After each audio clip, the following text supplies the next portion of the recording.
group stage, and how do you feel like the power of the audience is really taking control here?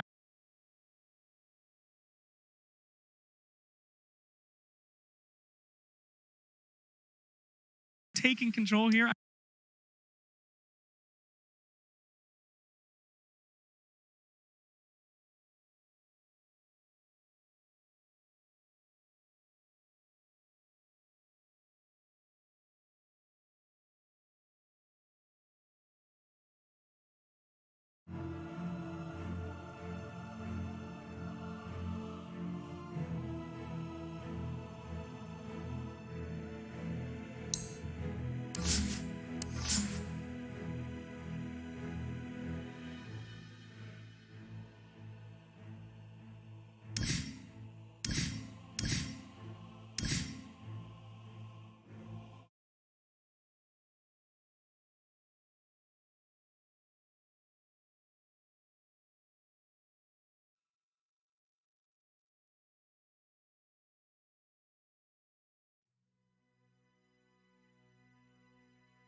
Hey guys, and welcome back to the channel.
What's up, YouTube? It's your boy Kadeem, aka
Team Liquid's turn to ban.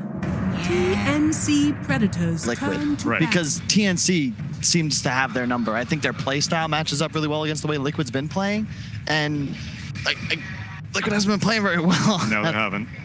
Yeah, so I was kind of looking at the drafts from Liquid, and they seem to always like kind of change it up every few matches or so, because I think they're trying to figure out their own meta as well as the tournament goes on, 10 because their seconds resource has been kind of lackluster.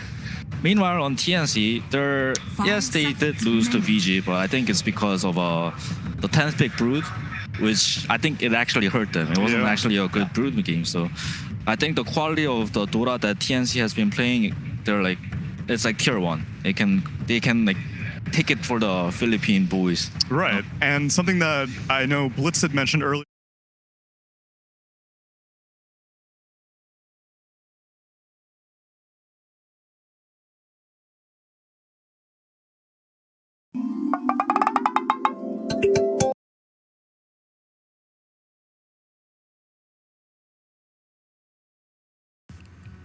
Hey guys, and welcome.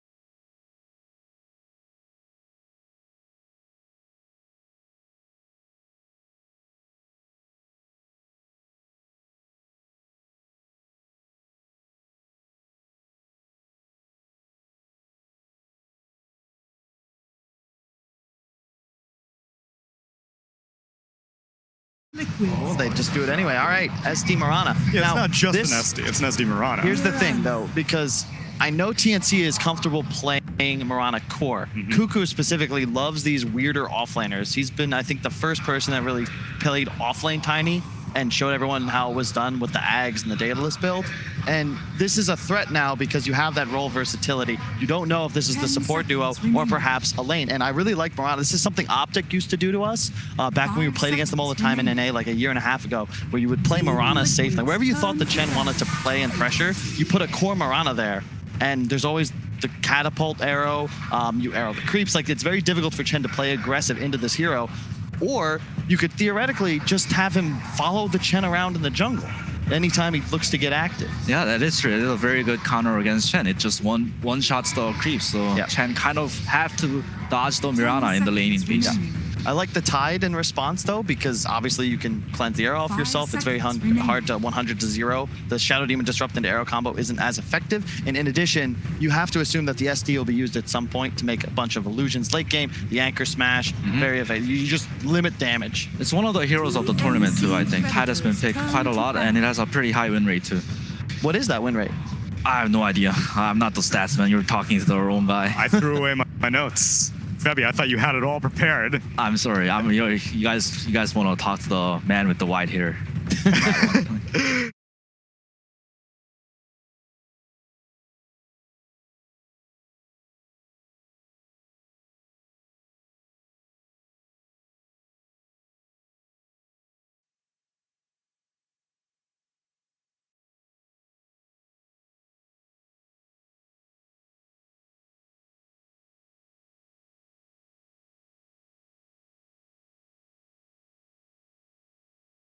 They have like two styles of playing. They either pick teamfight with Earthshaker, Sand King, or they like or they pick Bat Rider and play around with the vision. And right now, Mirana is most likely going to be played by Tims. Yes, position 3 Mirana is possible, but I think like support Mirana kind of makes more sense because they picked it for the Chen. I think this Mirana is going to try to follow the Chen around. So it's the TNC style, right? Yeah. Especially when you consider Liquid's comfort. It feels like Kuro certainly acts as like the brain controlling the body of his teammates. And if you slow down his game, like you can't really impact the map like you want. He traditionally likes to get like level 3, level 4, gets 2 creeps, starts summoning in allies. You can do a lot of cool plays with Tide and Chen because you have now that superior teamfight advantage, but you don't lack in mobility as you usually would with this, fat watermelon that you've got to kind of drag around to fight. Now you just TP him in and all of a sudden you can dive with authority because you're just not going to be able to challenge a Tide level 7, level 8 with Ravage active. And I think that's going perfectly against what TNC like to do. TNC is something that originally the Raven era TNC is something that I thought was the quintessential for Protect 1. You just leave, you just got to enable Raven, and then all of a sudden TNC will find a victory somehow. But this era of TNC, it's like they get 4 cores at the end of every single game. So if you just rush them early with something like a Chen Tidehunter, they may not even get the chance. Kunkka's great here as well. It's one of those hard counters to Chen because you not only offer excellent wave clear, but early game, when Chen looks to get aggressive around objectives, you have some of the best team fight in Dota with the boat early. Remaining. So do you think that Tide is as cooldown dependent as he once used to be, Febby? Because I know a lot of people back in the day, they're like, oh, Ravage, you gotta play around Ravage all the time. These days, it seems he just soaks up all the aggression from the enemy team. You just need Anchor Smash and just walk around all the time. yeah, exactly. When your ulti is up, you can play aggressive. When your ulti is down, you can just play defensive by your tower, and you're just this fat Tide who's like pretty hard to carry because of the Kraken share. So. And now he's got a Tusk on his team, another form of save. So between Hand of God and the Snowball, it's going to be hard to take down these tanky targets. I was thinking it was going to be either Earth Spirit or Tusk because look at how they play with the Chen is this Chen will always like walk around and bring over the GH, whatever he's playing, Tusk or Earth Spirit. Tusk is better here just because, one, you have the synergy with the Chen, you can snowball creeps, you have the tag team for amp damage, and in addition, when you're playing against heroes like Kunkka, like Mirana, you have a lot of like incoming damage that's very easy to foresee. An X into a boat. Now a snowball, all of a sudden, you turn a fight around immediately. Earth Spirit's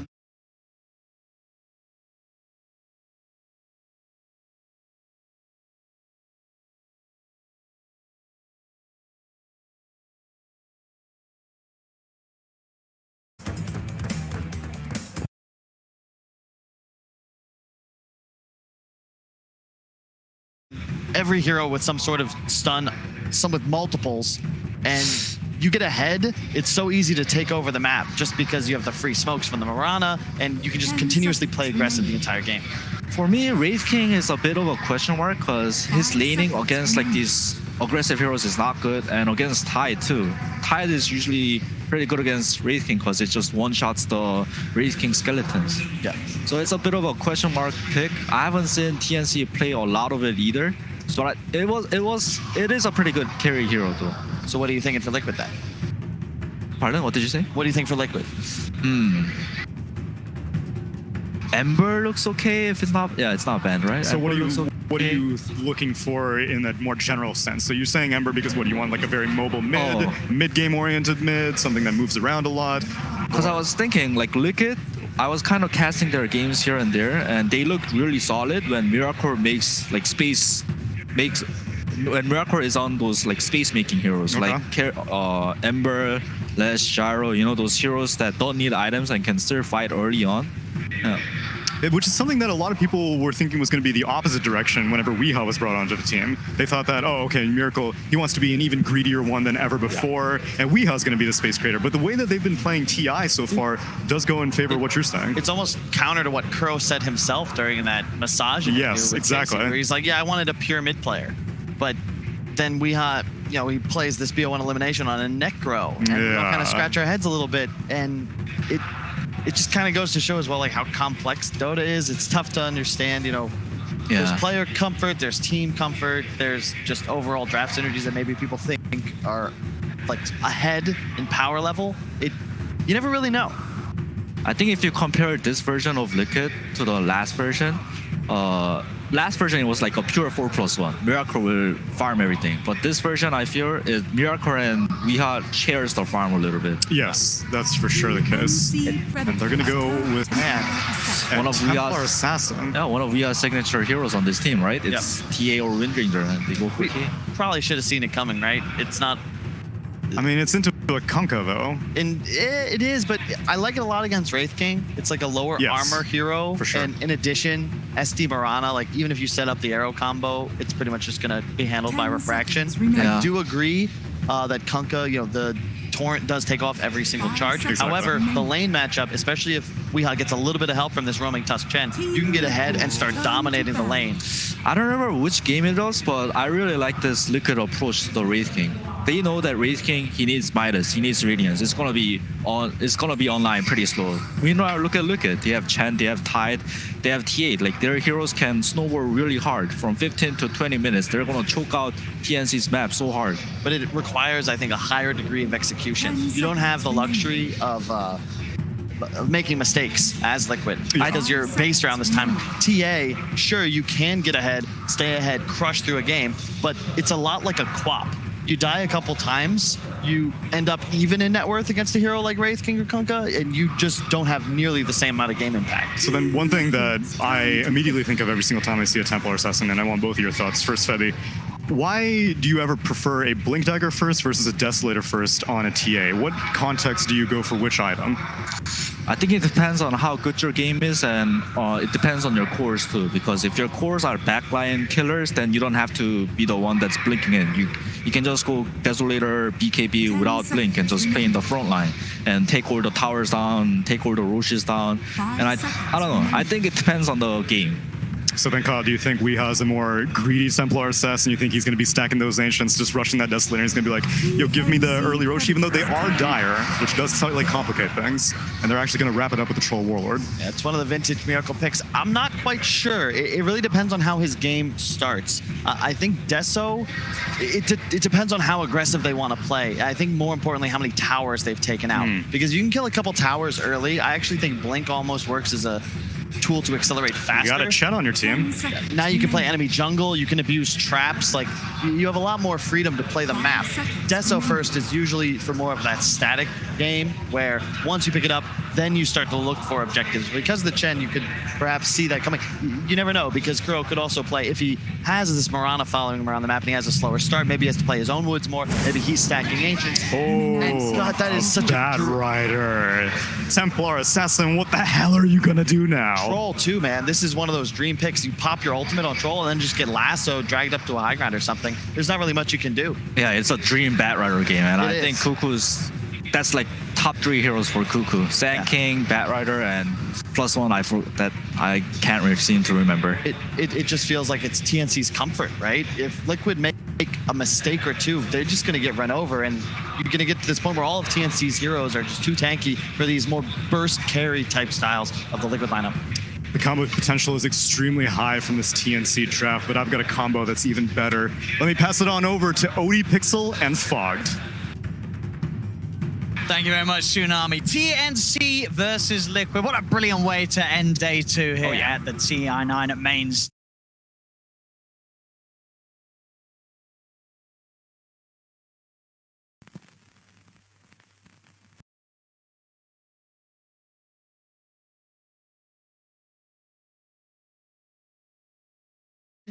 Have been sort of up and down. They've had some series themselves where I think coming into the event, a lot of people would have expected them to sort of just roll over their opponents in, but they haven't. They've been tripped up. Now here on the main stage against TNC, it's not going to be easy for Liquid. There's every reason to believe that TNC could take this series. Absolutely. I mean, looking at their draft too, I feel like every time How is able to get Cuckoo up. Yeah, right? It seems like so many times we cast them, we're like, Cuckoo, he's always super dominant on these 2 heroes, and he always does seem to get it. So we'll see how they're going to be able to make use of it versus that one, because like the panel.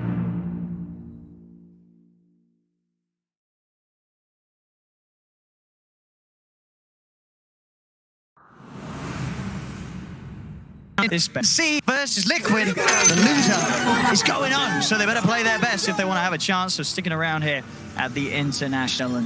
Ooh, this is an interesting. So we're going to see some tri-lane action, it looks like, by Liquid as they're bringing the Chen in the bottom lane, starting with a Headdress. A Headdress level? Look at that. Headdress level 1 to get that bonus HP regen. Changing the meta. So let's see. Look at all the heroes of Liquid when they are going to be in this tri-lane. 7.1 health regen per second in an aggro tri-lane. Have to imagine they'll get a Bassi on someone very early too. So this can be a pretty strong one. They really want to ensure that Miracle just is able to farm either versus the Batrider or just pull him away from the bat. So that's probably what they're going to be doing. Even with that Divine Favor, they can dodge lanes, as we've seen teams do quite a lot. Curious to see TNC, as we've seen them playing a lot, they really like their Chen as well, right? They so do. this one was Liquid kind of stealing it, right? AU really likes his Chen, so it's been first pick so many times. Yeah, you have to imagine that they have a really good idea about how to play around this hero. So we're going to see how they can execute versus Liquids, as Liquid, they've played this combo a lot. They like their Chen Tusk so much as they're able to get really active on the map early on, bring GH all over the place for free with that Divine Favor as well, and make aggressive plays. Yeah, we're seeing sort of across the draft, right? A lot of heroes that we're seeing time and time again here at TI, but I'd say probably the rarest out of the bunch is the Troll on the Tusk. Yes. Compared to all the other heroes, like, all the other 8 heroes, I feel like we've lost count of the times that we've seen teams playing. Absolutely. And that could bode well, very well for TNC, with a very familiar lineup that they are playing with. And a strong lineup of disables. Like Kyle mentioned, you look at the lineup of Liquid, they're kind of limited on their disables. They have Ravage and then they have Tusk. And that's kind of, their way of controlling the team fights. You look at the side of TNC, they've got Kunkka, Wraith King, Mirana. They even have Shadow Demon, who I feel like is kind of his own stun anyway now because of how amazing this hero really is. With a 61 pick rate and 60-something% win rate, this hero is insane in this tournament. And it is also TNC. They're actually running their own aggro tri-lane, and they're putting the Batrider in the safe lane, making sure that Kuku can actually get something instead of just getting shut down completely if he was left alone or in a dual lane. They want to be sure to try to give Kuku a good game.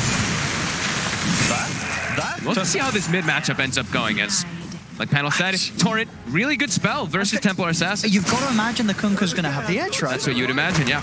Your Admiral is on board. TA should be able to farm once you get your levels just fine, but yeah, you're always going to come back as a TA, right? Like we may see in the lane Armel get the CS advantage, but he's going to be able to find the means to catch back up with the jungle. Yep. As long as that's the one thing that I look at. I'm like, they have to make sure that Miracle doesn't have to get resorted to go to the jungle, right? I think that's why they're trying to secure him so much, is because they have a TA on their team. If you have a point where the TA is going to the jungle, your Troll Warlord's going to the jungle, and then you're playing an aggressive lineup with a Tide Hunter, a Tusk, and the Chen moving on the map making plays, you're going to be extremely limited. They do rely on, of course, having the TA and the Trolls. At least one of them getting one of those early items, whether it be the Deso or for the TA or for Miracle. We'll see what his build is going to be. Whether could be a diffusal. Yeah, possibility versus that Wraith King, of course. Yeah, certainly should be expected. Yeah, and they'll need it to make those fights happen. You say they're already just reliant on the Tide and the Tusk to really get things started. They've got to make sure that they have actually someone behind that sort of play to do the damage, because unlike TNCs, they don't have that crazy amount of wham bam magical burst and you're dead.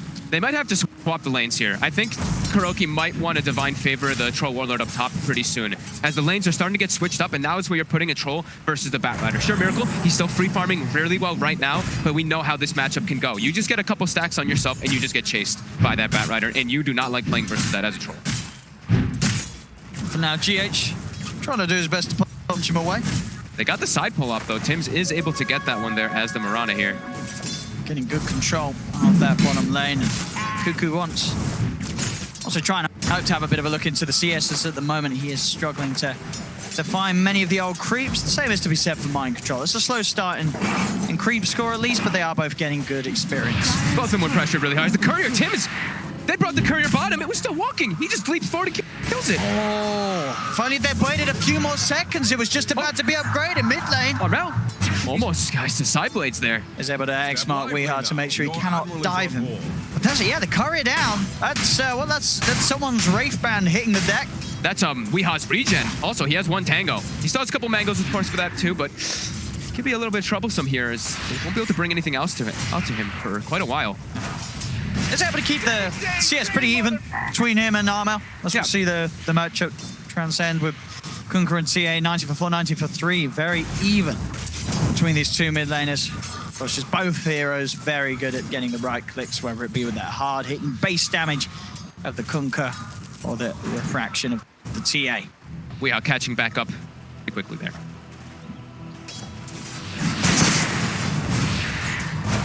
So they are starting to recover both of those heroes that were aggro tri-laned at first. Now able to start getting something, as Michael Jones even getting aggressive onto Gabby here with that Mud Golem from Kuro. And like Panel mentioned, you know, the Tide Hunter laning versus the Wraith King, it's pretty good. You're always going to be able to go for those anchor smashes onto the skeletons. And so we were talking about there's bottom lane. You said they needed to get out of there. They didn't. I feel like they should have stuck around. And I mean, you foresaw this. You said this bottom lane, once the level's there on Pat, he's just going to run them over. Yeah, and he does. He comes back down bottom, too. I mean, they have the Divine Favor from Kuroki, like I was mentioning, to bring him up there. But, yeah, they're just choosing to actually keep this matchup. It's going to be really crippling for Miracle, though. You have to expect that's going to happen. Every single time there's a rotation from Tims, they can easily set up onto this Troll Warlord. But they're keeping it this way. That's why they want to lane it. They want to keep the Tide versus that Wraith King. That lane in itself is still a bit of a scary one for Mind Control as well on the top. Yeah. Has to be careful getting down low, just down to the Mango, and obviously a stick, but seeing very low on the HP. In fact, there's the TP. He's going to head over to the Shrine. Looks like they're actually going to bring the Chen bottom instead of moving the Troll Warlord, so it's still just trying to secure that Miracle's down here instead. So the arrow on the creep. Cuckoo, he's got Firefly, gonna get slowed up here. That should be... I'll say that the Mud Golem stuns coming in, causing some issues. He'll pop the stick charge, double across from GHH. He's trying to kill, but he's burning. The Firefly's killing him, bringing him low. Tims jumps in, he'll be able to finish it off. Cuckoo's fine. And TNC getting a third kill down on the bottom lane. It's 5 minutes in there at a 2K lead. Yeah, Liquid's refusal to switch those lanes, get a better place for Miracle is making this bottom lane a bit of a... It's just a beautiful zone for Cuckoo to have a dream start in terms of getting involved in kills. I mean, TNC's probably thinking the same thing. They're probably like, oh, this is cool. We have Cuckoo actually lane. This is what we wanted. We wanted to have Cuckoo in versus that Troll Warlord, and even better that it's in the safe lane. That's the way that they set the lanes up, so... Gonna constantly see TNC set up for those aggressive plays. They've got to be careful, Liquid, anytime they try and go for this bat, as it could backfire. Aha. They have a good amount of slow. Now with Kuroki getting more creeps, he's able to, you know, get that the Satyr Banisher, but it's always going to keep getting arrowed. Panel mentioned that. The draft panel. Tims is going to be happy with this. Yep.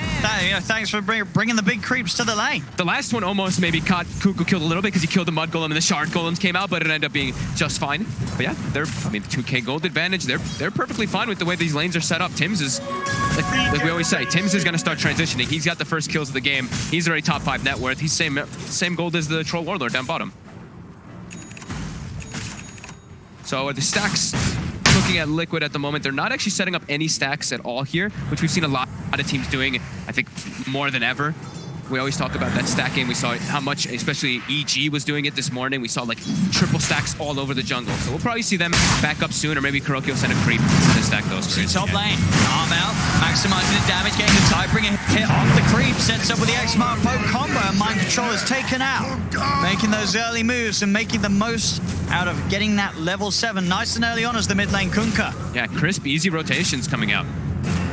So the other thing they do have, as we see just used down bottom right there by Kuroki, that little Satyr Banisher, he's kind of keeping that one, not only just to put the pressure in slow, but to remove the sticky stacks from Miracle. So if Miracle is getting gone on, he can use that little dispel on his teammate to help him out. Back towards mid, Weehart. He's coming a little aggressive. What's he doing in the trees? He's got to be straight up there, surely, yes? Yeah, there's no escape for Wee. As it's not only the bottom, the top lane, it's the mid lane as well. TNC, we've seen them do this before. They are getting every single lane in their control, and they're getting kills all across the map. We saw what they were able to do. The games that we casted versus Liquid, they ran away with those early games pretty hard in the majority and just were able to just...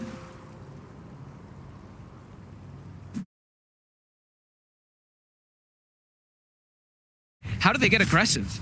The Templar Assassin and the Troll Warlord, I mean, they're still doing okay, but who's going to make the move around the map? Wow, and which hero do you get aggressive on? Mid lane, another combo's laid out, and it's another kill for TNC, just finding any opportunity to outnumber and make the pounce happen. Because looking like free moves for them. They're just making it pretty simple with their rotations. And I don't know how Liquid can make a move at this moment, because not only, as you say, it's hard with their heroes, it's also hard to do it on the heroes of TNC. They've got a mid lane Kunkka. He's very tanky. If he gets a poke down, now they're driving a good disruption. Saves him from the initial combo. Tims is coming in with the wraparound armor. He's trying to run himself away, looking to get to the high ground. He's still alive. They put him out. He's getting back to the tower, but they will kill him off. They'll get the kill, but now the turnaround comes into play. Tims Solutions will do it. Has the salve, ticking him back up. Kuro's looking to dive. Tim's underneath the tower. Will be closed upon. We are. Gets the meld strike in, and finally Liquid are able to get some kills in their favor. That's massive for them. Just able to set up, you having all these traps set up. Weehaw with that aggression, actually able to get Armel when he pushed up too far this time. So that one, Liquid finally able to turn it around. That's a lot of space. Because it is a big kill to find. Yep. As I was gonna say, the 3 cores they're not easy. You got the Kunkka, who's when he's got the boat online at least, I believe just didn't have it available in that attempt. He's gonna have that rum on him. You have a Wraith King with that second life when he's willing to put up a skill point into it. And you got the bat down bottom, as we've seen before. You try and chase this bat, you don't kill him straight away. Next thing you know, you're walking through the fire and the flames, and you're dead. TNC immediately smoking up. They know they can keep putting this pressure on here too. They still have, every time they do have boat available, they will make that move. See in the river. TNC heavily outnumbering Liquid here. Miracle and GH have to be careful. They're able to get, they're able to back up there. Kuroki also getting some deep vision during all these last few moments. GH tried to come across a little closer to the rune. Arrow is going to be whiffed, but GH is going to end up rolling himself in pretty deep. TNC still a little careful about how they go on him. They don't want to try and force too much on a support kill. They're losing their mid tower because of it. That rotation, they left to go bottom to gank, and Weeha's like, oh, thank you. He comes in and takes the 1,700 damage to that mid tower. Very important for Liquid, that map control that they can get if they are able to actually get that mid tower. So much vision and opportunities they can get from just putting even down TA traps deeper. Charge, Cuckoo. Got the Fireflies, who will try and get himself out with the charge, but control some of it. They've got the control. Cuckoo trying to escape. They have the damage. It's Miracle. Those Axis will find the kill. Liquid now to start to even that net worth difference. Back off. GH, even though he's 1-4-1, he's making the moves around the map with the team to at least bring them back with that. That tag team bonus really coming into play there versus Cuckoo. Can't actually get away from them, and as he's constantly getting hit and slowed and hit and slowed. And that allows Miracle to be a little more enabled too. That tag team bonus giving him that extra damage. As tanking the arrow there, keeping that catapult alive. Nicely done by GH as well. They'll look to try and outnumber Mind Control top. They know that the pressure's on bottom from Liquid. Mind Control, he's left. Radiant structures Very, very open for that play to happen, and they'll try and get a bit of a push on themselves. But Liquid, as it is, should be able to finish this tier 1 tower. No interest in TNC coming down here and trying to deal with the chain troll push for now. Tower will go Liquid's way. Crucial Blade starts to get built into by Miracle. That cuts the gold lead, the experience lead, completely back to 0 after that early game. Small rotations coming into play, but they're able to also get a lot off the map from Weehaw. Zika backs up, takes the mid tower, goes to the jungle, completely recovers. This is a TA who was having a little bit of a disadvantage matchup in that Kunkka, and now almost level 12, and the Desolator's about to come online. Look at these heroes. Quick. TNC's heroes, they can be pretty squishy versus that early Desolator. I can indeed. Even Wraith King. Wraith King, not that high of an armor hero. He only has the 4 on the base, and then your 6 extra with that phase boots. But still, that's a lot that's going to be coming out from Weehaw, as he pretty much has it done. Yeah, they'll have a good shot at being able to kill that Wraith King twice when they go on the hunt for Gabby. That's Gabby. Midas and 1,400 gold as he works towards the Radiance. Just a bit of a timer to see what point of the game he'll be able to get that online and how it's going to correspond with some of these core items on Miracle and Weehaw. Armel's really acting as the ganker here, walking through the Sentry Ward here. Can he get the X? He will get it on Miracle, and the Bat Rider boots to travel on the creep wave. Set up Torrent Boat. Gonna start to lay down some of the poison. With the Demonic Purge, Miracle can do very little to get himself out of this. Won't even bother wasting the 1 charge. Knows that he's dead. TNC find him out. A little too far on that bottom lane and a little alone. But it is on their side of the map, so that's the one thing for Liquid is, you know, they killed him there, but can they transition into anything there as they have to bring 4 heroes? And look at Liquid. They are quickly running to the pit with that Deso finished up with the tag team. TNC going to expect this. We have, the smoke up Armel AU. They're heading over. They seem to know. Illusion's going to be sent out first to start to scout any possible maneuvers, but they're still under the cover of the smoke. It's not a ridiculously fast Roche. It's a good time with the Deso. They're starting to figure it out now. Can they get in the pit? The shards have blocked them off from getting in. Armel, it's a big torrent. They're going to try and interrupt this. Liquid, they'll get it, but they get the kill. TNC will get the kill on Roche. Liquid are able to continue to secure the Aegis. Mind Control will die for this one. So TNC find a little bit of action, taking the kill away. And finally, after a bit of time, finishing off Mind Control, but the Aegis is still secured by Weehaw. Who ended up getting the last hit there? It think was the TNC, poison, but right? who actually was it? The poison? I couldn't tell. I imagine so. He got a few stacks on it. Is under attack. Nothing crazy, but Yeah, a couple things. Yeah, it looked like it was the poison. Radiant are that's a scanning. bit of money. I mean, you can see there, 3K back up. TNC with that advantage. But obviously, eyes are on Liquid to make something happen with the Aegis on Weehard. Definitely look to try and push for some of those tier 2s, or at least the tier 1 that does still stand towards that top lane. Yeah. Still tough to make those like aggressive moves, right? Until Weehad does have a Blink Dagger or they go for the Tidehunter Blink Dagger, it's going to be a little bit difficult for them to get on top of heroes. We still see them, they are constantly smoking though. They're using their vision. They're trying to keep these aggressive moves and keep Liquid able to play on the opposing side of the map because he's trying to make sure that he maximizes the farm for the team. We were worried that maybe they both resort to jungle, but if this is the way they're going to do it, that's a good way to keep the pressure up while farming. But TNC, they're all set up around their area here. These bounty runes. They're going to look to even go for the aggressive one. They are pinging it out. Gabby does kind of want to go up there, but the Chen, they see those creeps and they know it's a bit too scary to actually perch forward. And we'll be able to get the 2 up top though. TNC, so securing the 3. Bounty. Just make sure that Liquid struggle to get back in with the lead. Halberd gonna be the next pickup for Armel. Best item in the game versus pretty much one of the best items in the game versus TI, that longer duration. And Troll, right? And also very good for Troll, yeah. Both of these heroes render pretty useless in the fights. Obviously a long time until BKBs are out. Miracle is going to start to build towards his after the defusal. It's definitely grim for the Troll. You pop Battle Trance, you get disarmed, you stand there. Not much you can do about it. And they've got great ways to play with that sort of time where he's in the Berserk. And the disruption, kiting him up as well. It's, yeah, disruption and disarm. Makes it a big nightmare for Miracle before he has the BKB. Top lane again, Mind Control. It's going to be the one to get gone upon. But the Kraken, but there's the lasso dragging him back. TNC will finish off the old Watermelon. So much damage coming in from the Kunkka with that Tidebringer, with all these items. The Shadow Blade plus that Sage, extra damage coming in. Quickly able to bring down Mind Control, he's farming slowly in this game. Not able to really get that Blink Dagger, but he's matched up at least with Cuckoo. See down here, the Moonlight Shadow being used for Gabby.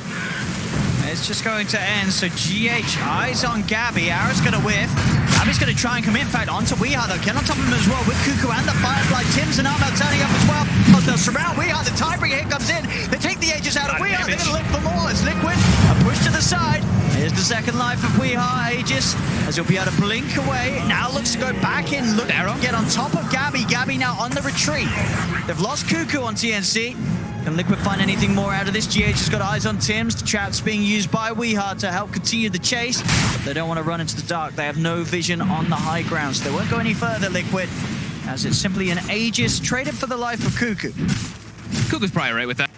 He's, you know, as we say, it's TNC. Cuckoo's like, I'm kind of the sacrifice. I'm not the real 3 position. Tim's will eventually become that 3. And sort of the time is ticking, of course, for Gabby. He has the Relic. Yep.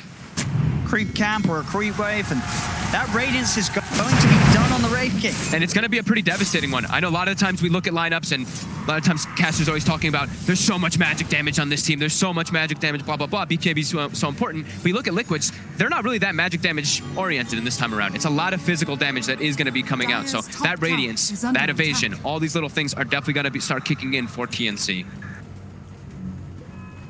And that Radiance is done, and they're already starting to group up. They want to keep it going. It's there. He'll grab a mango as well for the trip. Gabby with the Radiance done. Radiance Halberd. With the Halberd, yeah. Yep. They've got all those tools together, TNC, which is going to make it almost impossible for Liquid to take fights head on. They want a greater form of initiation still, though. They want to get Cuckoo with that Blink Dagger, which he's approaching pretty soon. But Mind Control actually has his finished up already on the Tidehunter for Liquid. So those counter initiations, that's the one thing as a Bat Rider, you have to be careful versus Tide, because sometimes, you know, you grab a hero and then the Tide blinks past you and ravages your whole team. TNC, they're going to have to be sure to jump. When they do these kind of jumps, they have to make sure they do it with proper vision to make sure that they can see those backlines to get the appropriate hero. And sentries, most of all. Lots of sentries in the lane to make sure you're not standing under TA traps so that the Liquid does not know exactly where you're also.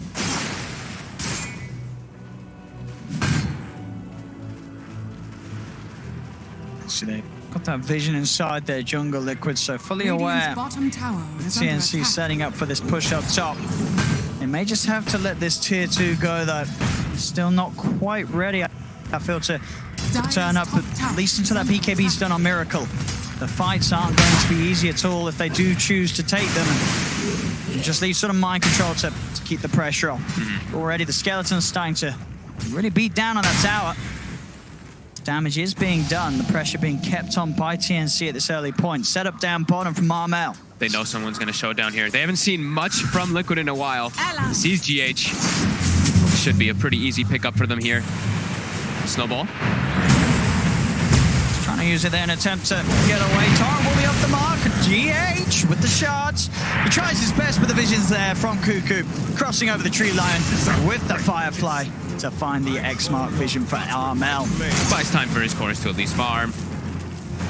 It's not even that much gold, right? 196 gold. How much XP do they get? They get like 630. That's actually a pretty decent amount. But yeah, he pushes the lane out, forces moves, teammates farming, where they are trying to get their BKBs. Because like we said, for Liquid, they have mostly physical damage, but then we look at TNC, they have a lot of mixed and a lot of control. A lot of stuns, as the draft panel had talked about. So these BKBs for Liquid are going to be really needed for them to be able to take those fights. Was of course a kill around the runes spawning, so TNC again will be able to secure the majority. 3 bounty runes for the one that Liquid's going to get the chance to grab. They tried to also use that opportunity to get some deep vision down, but as we saw, Liquid was already prepared. They had the sentry down. Miracle easily able to get that one. So Liquid, like we said, they're just buying time. Right now, it's farm time for those BKBs. TNC, I mean, they're okay with farming as well. I think they certainly are. Yep. With this Kunkka Ray King. Midas and Iranians, right? And Sims, as you mentioned, the 4th core in the making for TNC if the game does go on. They do not mind this passive state of the game. Obviously, Liquid feel like it is the only way for them to play at the moment. You do have to agree. They need BKBs to fight. They really do. Troll Warlord into this is way too difficult to fight when he doesn't have it. He's pretty much got it, and same to be said for Weehouse. Definitely, within the next minute when those BKBs are out, you can expect Liquid to start to look to make those plays and look to take the fights on their own terms. They have to make a lot happen with those BKBs too, right? Your 10-second BKBs are massive because once those start trickling down, that is one of the things that we know about TA is you get to the later stages, you only have a 5-second BKB to work with, it'd be really problematic. So they're going to have both looking to come out actually at the exact same time. So this is a big peak here for Liquid. And they do actually also have vision right now of TNC with this ward here up on that top bounty rune.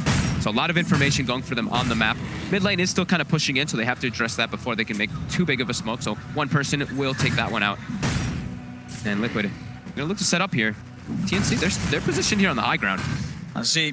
This is the all-important fight for Liquid. They're 4K down, they've got the BKBs. This is the time to swing that net worth advantage back in their favor. Miracle's going to look to start the fight with a wrap round. He's got eyes on Gabby. Jump from AUA, he's going to be the first to fall. Now they'll be able to focus down the Wraith King. Gabby getting his mana burnt by the defusal.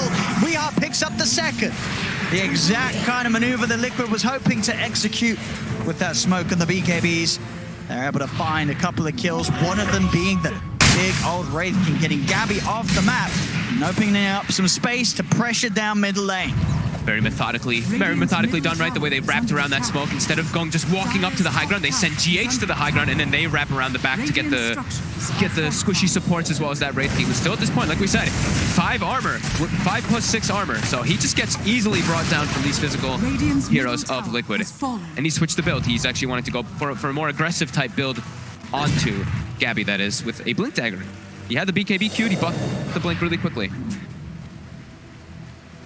So they want to be the ones jumping in and starting the fights, maybe killing units before they get those BKBs off. I can see that, and I can see that for the escapes as well, right? Yes. You're just having the Blink on Wraith King, not only with the reincarnation, but you do have a Shadow Demon on your side. So you are going to have that disrupt into Blink escape.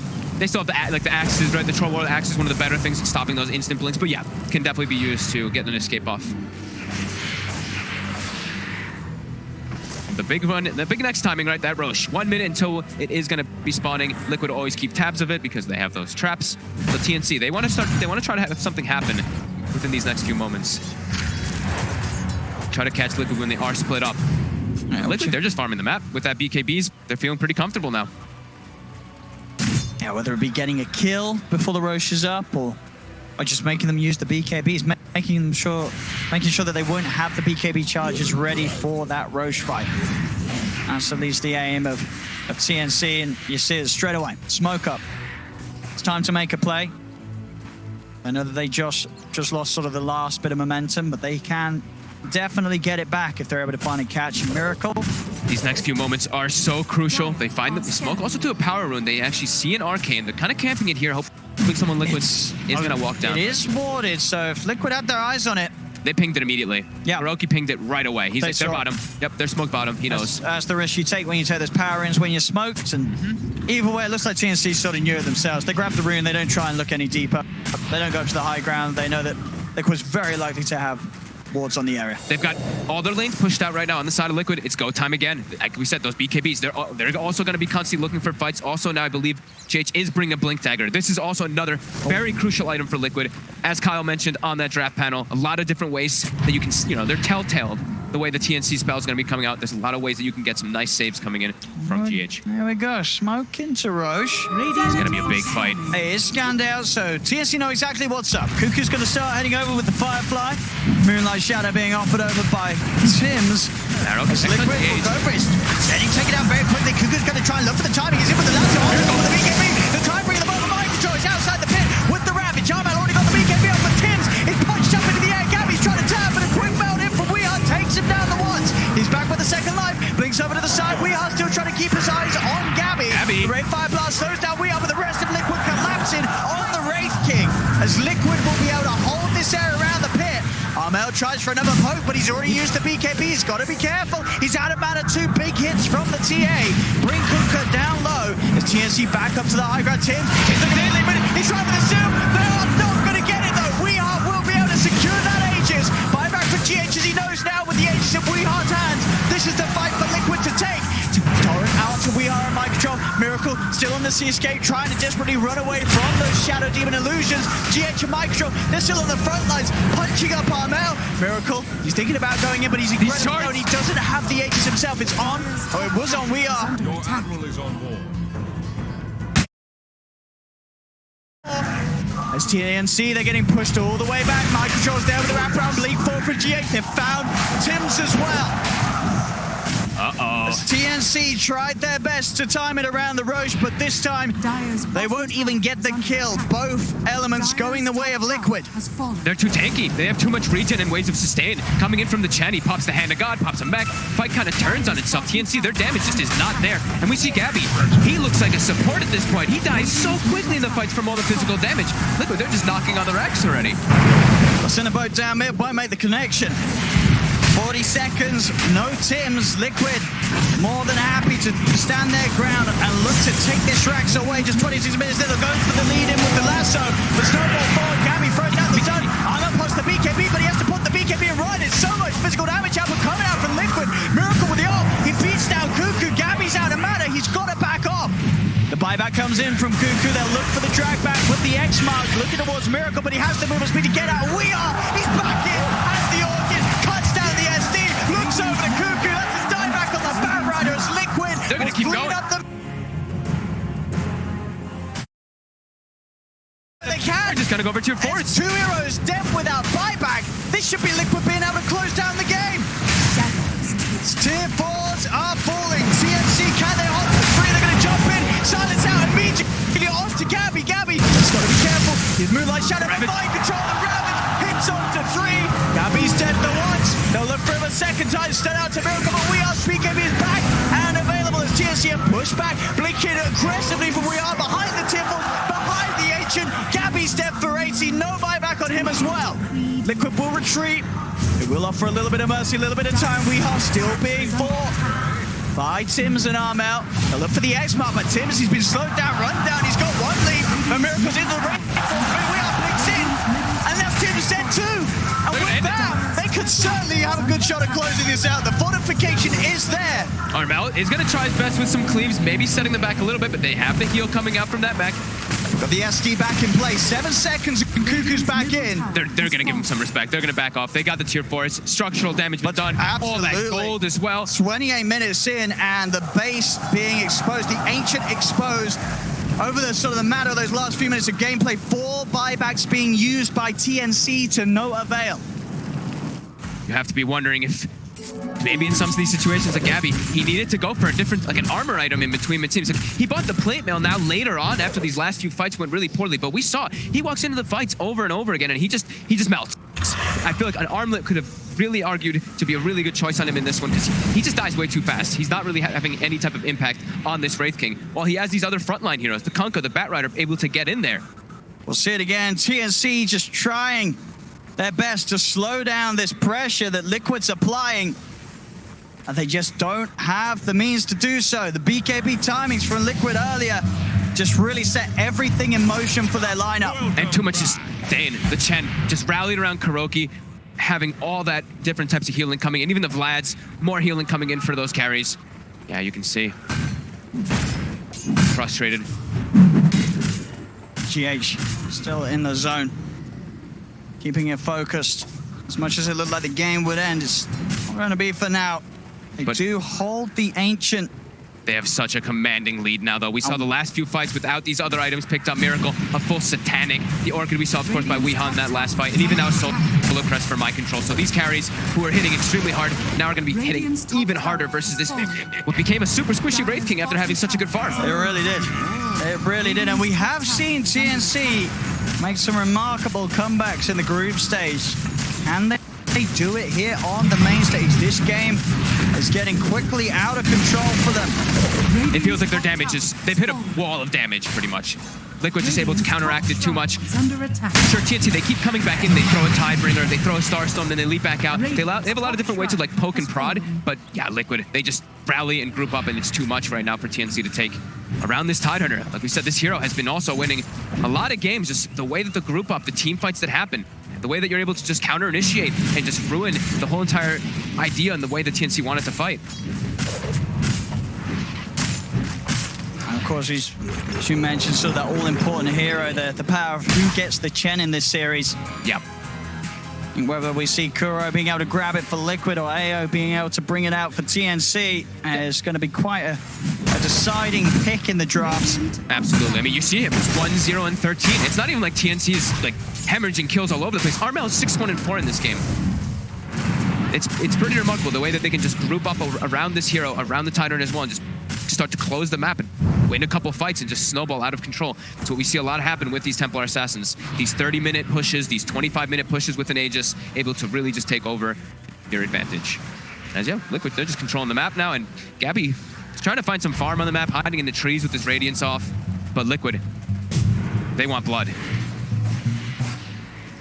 Kuroki wants blood too, look at him. Radiance Pretty fierce stance there, but He's got that fighting face on.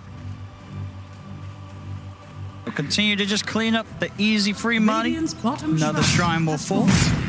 Radiance bottom. You can tell TNC's feeling pretty desperate. Trying to get any type of forms of farm on the map. Gabby pushing far forward. Cuckoo as well, trying to cut waves. But Liquid. Nice they go there, AU.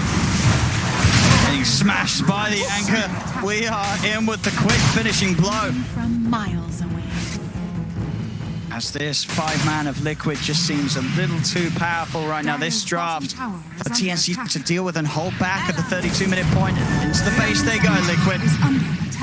Ancient's starting to get poked upon by Miracle. Just put him in that front lines there. He has Satanic, he has BKB, he has Solar Crest. Throne's going down. Gabby, jump in. He's going to try for the jump. Snowball comes out. They'll turn quickly, looking to burst him down the first. And in fact, he's out of mana. He's dead without a chance. He can't aim. They burn his mana. They burn his life. Ravages out from Mind Control. They're all dying again on TNC as Liquid will push Armel back to the base. And GG is called. This game was over at least about 5 minutes ago. They tried for one last shot. It's the main stage. You've got to do it. But game one, without doubt, goes the way of Liquid. And you can't help but feel as well that this one was a game where a lot of it really was on the draft. It worked out perfectly for Liquid. They knew the exact tempo to play.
Liquid's turn to pick.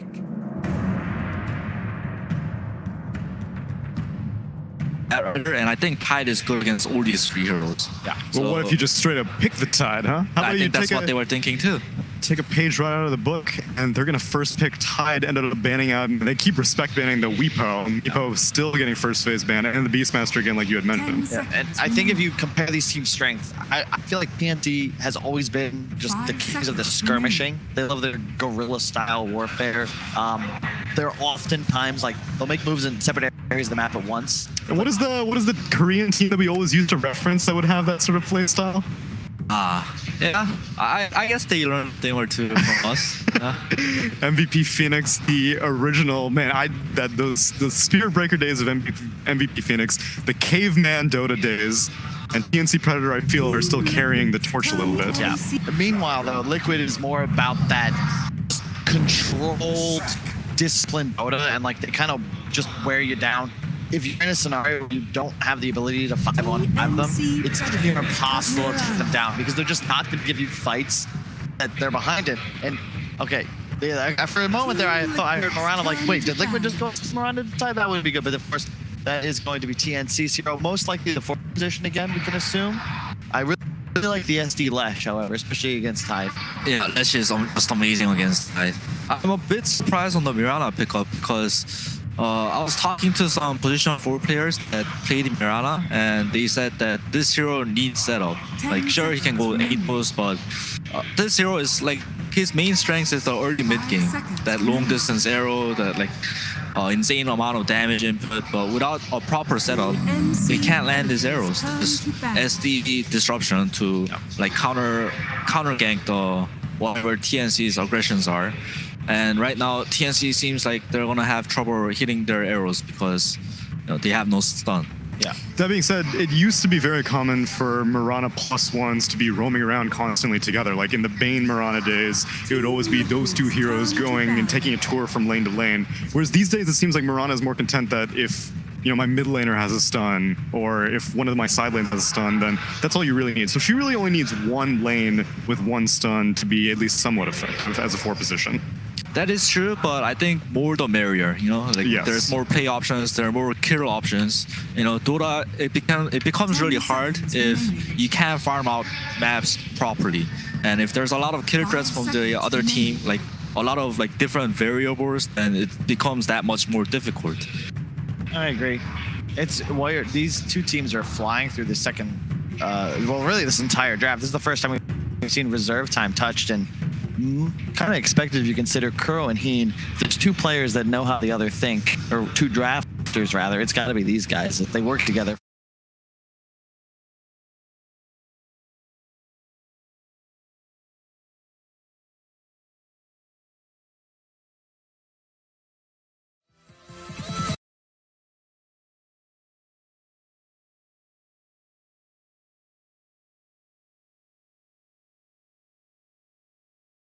Part of the draft from the second pick position, the turn as we like to call it, because you just ban into immediate pick. And I think this is also this was a change. Wasn't it just after last TI that this swapped? I feel like it had been longer than that. Might have been. I don't know. You lose track, but it, I think, pushed second pick into the better position to draft from, because you get this selection, and then you also get last pick out of the phase. Of course, they go Ruben, one of your typical Tide counters. Does mean their support duo, really their whole draft is very squishy at the moment. Liquid could be exploited by a number of heroes. Like anything with like high reach, you just get on top of the ledge, on top of the Rubik. There's not really much you can do anymore. Yeah, I agree. SD Flash, Rubik, this trio of heroes, they're very squishy, so Liquid has to pick some front lines on the next 2 heroes. You think of like a hero, I mean, it's not ideal for the game necessarily, but something like Ember, PA, anything that can just get on top of Liquid, because you then have a setup stun if it's something like an Ember Spirit, and in addition you have Tide. So whenever you have this huge team fighter that's immobile, I like to see it combined with non-blink trigger required initiators, so that you have some ability to create chaos. And let the fight develop so that you don't need to Rabbit to initiate. That's why I really like this Rubik pick, because normally what I've thought to fill the gap that you're asking for, why not a Tim's Earthshaker, right? Get an Aghanim Scepter on him, something like that. You don't need a Blink Dagger Initiator or anything like that, but Rubik famously so good at dealing with Earthshaker, because stealing Fissure is one of the spells in the game. I'm surprised that Liquid have not addressed the Bat Rider with their second phase bans if they were to go for this route. And Oracle immediately picked up by TNC Predator. This is something we've seen them use in the past. They're not afraid to take heroes like Huskar. Really, there's the whole a plethora of options they could choose to just abuse this sustain combo. And now you have what will most likely be some super tanky hyper carry combined with the Tide Hunter. The team fight's going to be really difficult for Liquid to deal with. I mean, TNC have had a tendency to go for Bristleback. That strikes I your love fancy. that's perfect, right? You just run straight to these squishy backliners. And what does Liquid's draft do right now against the Bristle? I don't know. I think SD is pretty good against the Bristol. I'm sorry to disagree, Kyle, but that's what I think. And I think, how dare you, Febby? We're all supposed to be friends here. I'm sorry, he's a bit outdated. You know, like I almost made it to he hasn't been on the qualifiers, yada yada yada. But I think they're gonna be picking Juggernaut or PA instead of a Bristleback, because SD just owns Bristleback. His second spirit takes away half of his HP. True. He's got like, you know. Yeah, but you just purge that off, and then he heals back 20% immediately. Yeah, so specifically with the synergy. Oracle, yes. Oracle kind of complicates that. Febby, didn't we play against each other all the time back in the day? What was our record against Immortals? All right, that's true. Kyle, I remember your Shadow Demon also. I famously remember one Shadow Demon game of yours at a TI call where you just refused to Shadow Poison in Disruption and people kept blinking out of the Disruption. Infuriating. I don't remember that. Must have blocked it out. Underlord picked up by Liquid. Ooh, damage reduction stacking strat. This is true. You got the Fade Bolt, you got the Underlord Aura. Still, I think the Dream Bristle game, there is max HP damage from the Wave of Terror, but there's just I just don't see any like real damage to kill a Bristleback right now. And sure, you got the last pick, but I just think it's the perfect pick here. Maybe an Ursa, maybe a Huskar, some sort of beefy hero that just goes in. Well, do you like that direction, Febby, or would you like more of the assassin direction that we've been seeing? We've seen a lot of these Phantom Assassin getting Aghanim Scepter or something like that. You don't necessarily need to stick around a long time, you just need to kill him really fast. But they're going to go for a Death Prophet, a hero that does like staying alive for a very long time. Yeah, with the DP, I especially kind of agree with you, because DP Tide, they're just too fatties. I think right now from TNC, they need something quick and dirty. Assassins. Okay. Yeah, something like PA, Anti-Mage, you know, like those type of assassin heroes. I think they need a stun, guys. You're completely all in on your support duo right now to provide lockdown. And I'm always a bit concerned when I look at a draft and I see 3 cores that don't want to impact the other lanes in the early game. And sure, DP can rotate, pop ultimate, take towers, but you don't have this playmaking hero. So if Liquid get ahead early on and their supports have an advantage, all of a sudden it's just naked arrows flying out here and there. If they don't land, there's no kills happening on the map, and it's then difficult for TNC to capitalize on the teamfight edge, because you need the kill to then secure you the opportunity to push for an objective. You don't want to just be sitting 3 of 3 and just like blowing your spells and walking out of town. I think TNC wants to pick something like Void or Jug to got banned. Liquid's one step ahead, unfortunately. Okay, I didn't see that, but the Jug is a good idea though. To complement their like 5-man, I think it's either that or they just want to go late game with Anti-Mage or PA, but they don't see enough information to pick those kind of assassin heroes. So can at least one of you justify this Underlord pick for me? Because to me that seems like it's coming a little bit out of left field. You had initially mentioned the damage over time from Firestorm being highly effective against, I guess the Tide Hunter is one specific hero, but is it really enough to pick an Underlord just for that situation? I think it kind of fits the category of heroes that Liquid needed. If you look at the first 3 heroes, they needed a frontline of a beefy fatty hero slash a teamfight item getter and a teamfight hero. The Aura Whores, as I like to call them. Oh yeah, I guess I like that term. So I think that's the type of hero they. TNC's lineups also, the first 3 were very low damage. In fact, they still have relatively low damage output, especially if the DP ultimate is on cooldown. Liquid have, depending on what they last picked, but just because of the Lesh and the Underlord, like there's so much, they just spam spells, and you're going to be able to out DPS the TNC draft. still that's a think very good Ember's a point. possibility here for TNC. The power pushes him. But I've heard Underlord was really great against. Oh, Bristleback, Kyle. Woohoo! Don't give Kyle credit for that. You were waiting. I saw your note. Wow. That was me. So they're a bit. Kyle, why is this hero good? Please tell me. We already went into it. We're good. It's handled. If they weren't Explain it paying attention again, the yeah. first time, we don't. There's no repeats. It's TI. You should be a fan. Last pick for Liquid, though. This is where things can get dicey because you need tower damage right now. You need something that does raw physical damage output. We've got to assume it's a miracle hero, the Leshrac for we, and I think they can anti-mage for Liquid, and they can just hold on. yeah, For laking. I like a hyper carry. I think that sounds good. Whoa, fat! We're both right.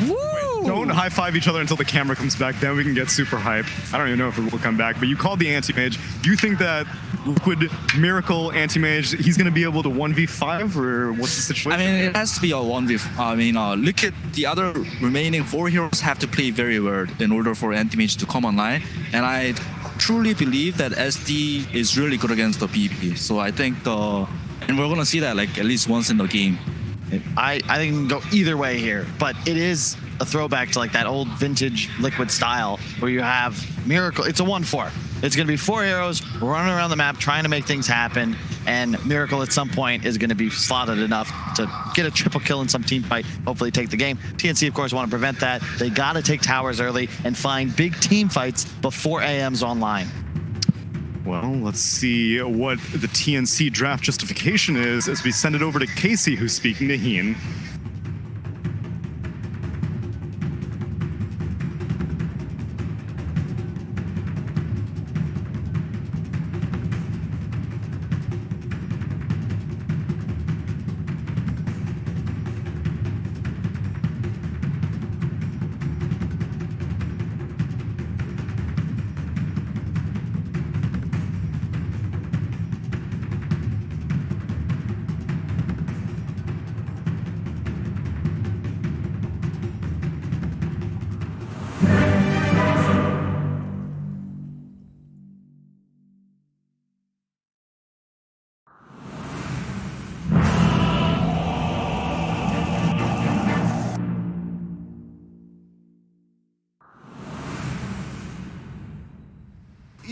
You know what's cooking? Boom!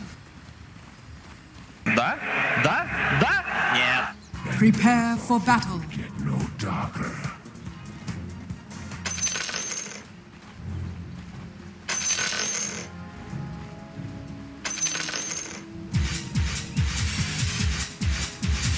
Thank you very much, Casey. Yes, game 2 of TNC versus Liquid. We have what the draft panel had said, and both Fabi and Kyle make some really good points. Some good calls. Indeed, the last 2 picks being the Bristleback and the anti-mage for TNC and Liquid, respectively. Kind of want to get your insight. You know, the main sort of discussion topic was Bristleback. Can you play it in a game where there's a Shadow Demon? So I think Shadow Demon, I totally agree with Fabi. I think Shadow Demon is an incredibly good hero versus Bristleback, but I have to, unfortunately, agree, give Kyle a little bit of credit because there is the Oracle.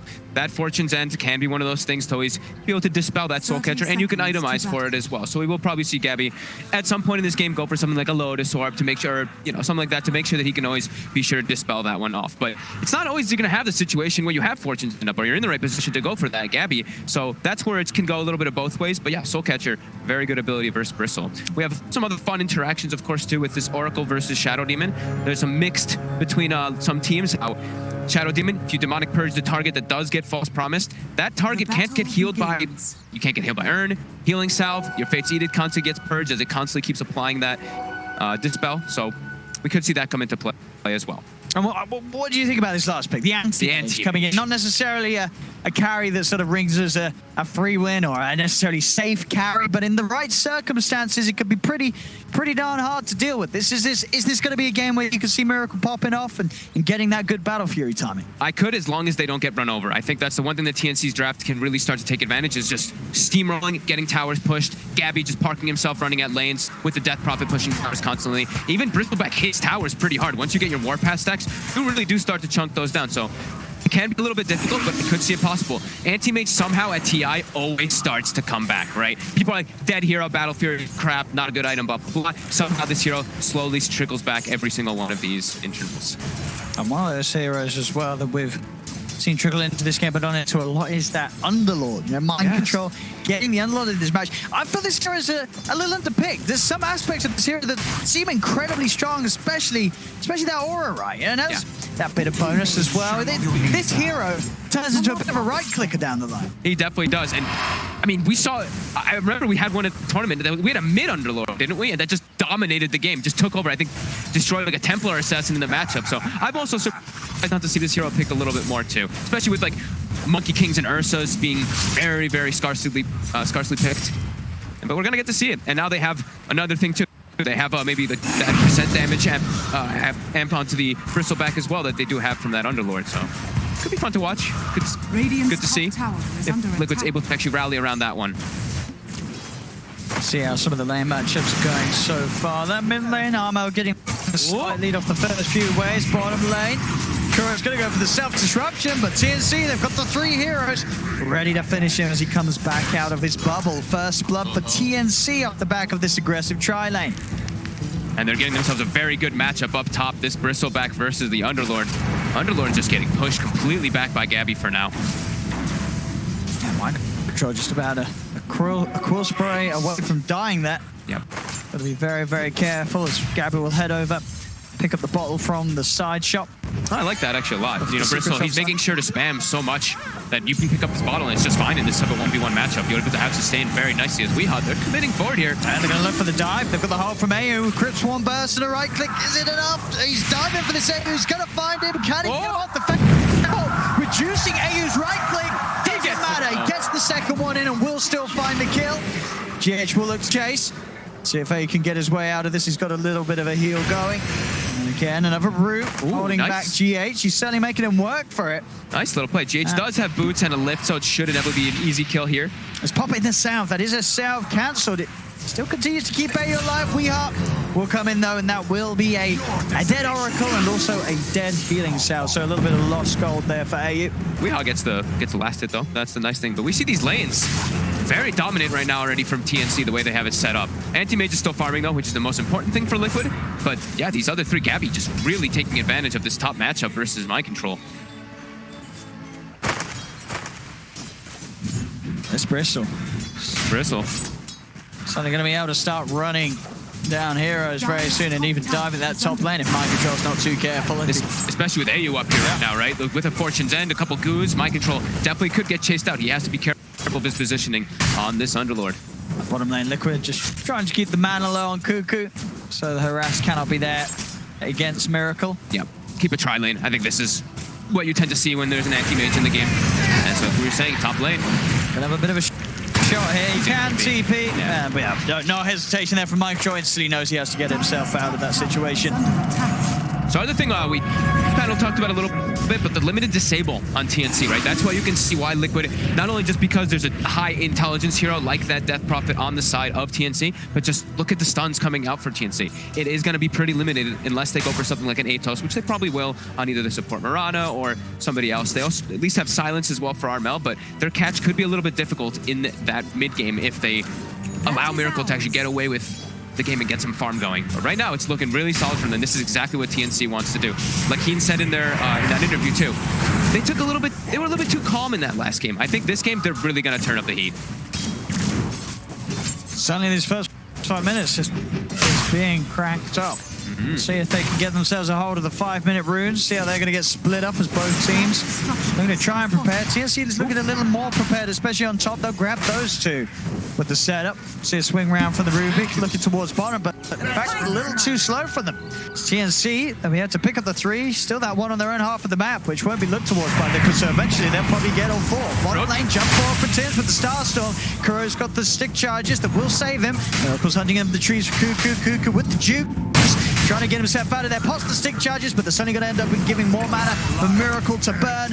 And Miracle doesn't even need to get the last hit in there. GH and Kuro beat down on Cuckoo and get him out of the lane. trying so hard to just secure Miracle's lane.